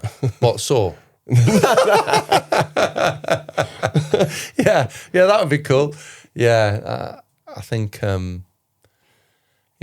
be an amazing part of the legacy, and Kai to watch his dad on screen, and all that will be a nice sort of chapter to it. Not the final chapter, because there's lots more to come, but the chapter on the swimming to give that a last little tick. It's a bonus, but who knows? So many incredible things have come my way with all this sort of stuff, and just feel blessed by it. But there's lots of Adams or people who could do this sort of thing. What's your channel? What's your Ocean 7? It doesn't have to be swimming even, does it? It can be anything.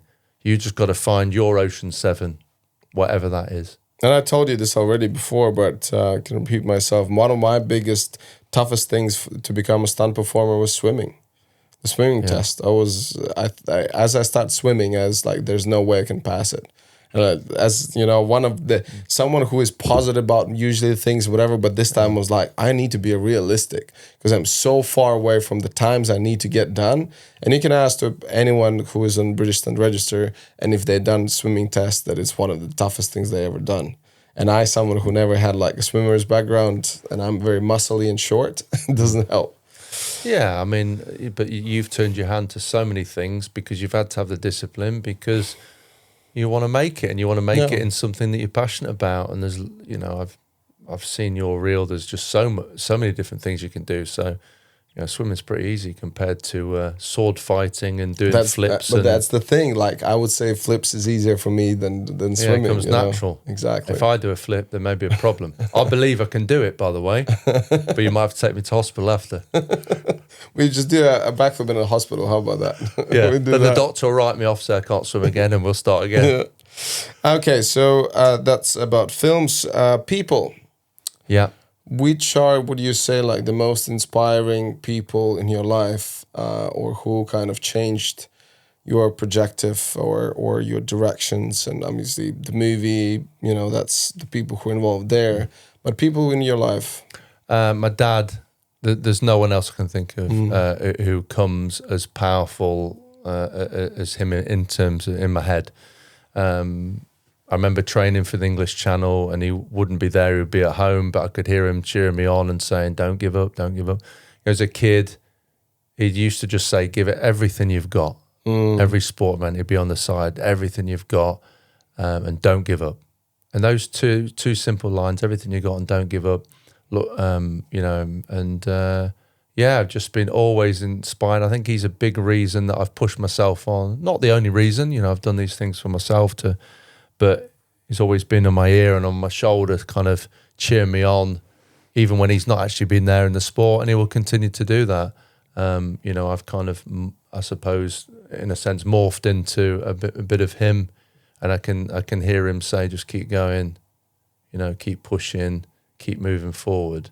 So, yeah, my dad ticks all 3 boxes if you want 3. Nice. Awesome. Okay, I think that's it. That's us. But the last thing what I ask usually is, can you give me some balm of wisdom to a young Adam Walker, or just to younger people who would like to get into swimming, or pretty much anything in their life, I would say? Like, what would be your advice? Easy, you know, just work extremely hard at whatever you want to do. And when I say work hard, you just got to every day just keep chipping away at it. If you've got people who you know who does that particular discipline, learn from them, because they can educate you into getting better, for sure. Don't listen to the naysayers, the emotional vampires, the people who are going to say that you're not good enough, because you're going to get them 100%. I've had that many times. You know, you're too old, your shoulder's bad, you know, reminding you of the negative things. And just bit by bit, you'll achieve your goal. You know, if I could go back, Adam as a kid, and say, look, don't worry what people think. Be focused on one thing. You know, I had lots of different things, but if you find something that you're really, really passionate about, and it's something you want to do for the rest of your life, then you have to focus on that.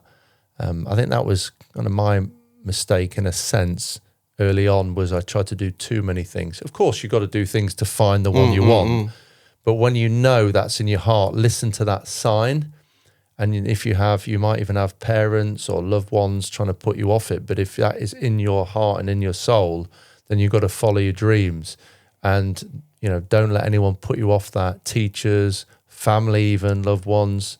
You know, I used to write on my bed side on a piece of paper, I'm going to swim the English Channel. And I looked at it before I went to bed.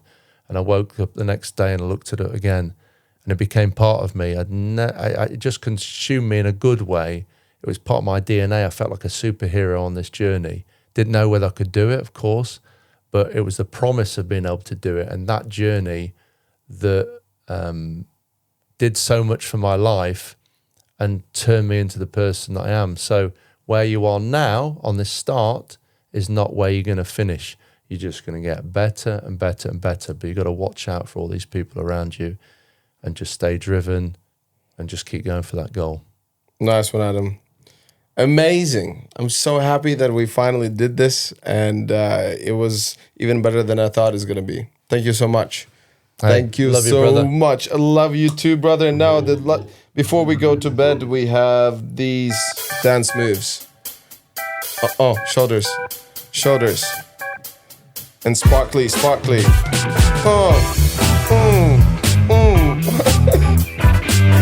Ready to party. Oh God, it's so late. We soon need to go to bed. Blah, blah, blah. Renars Podcast.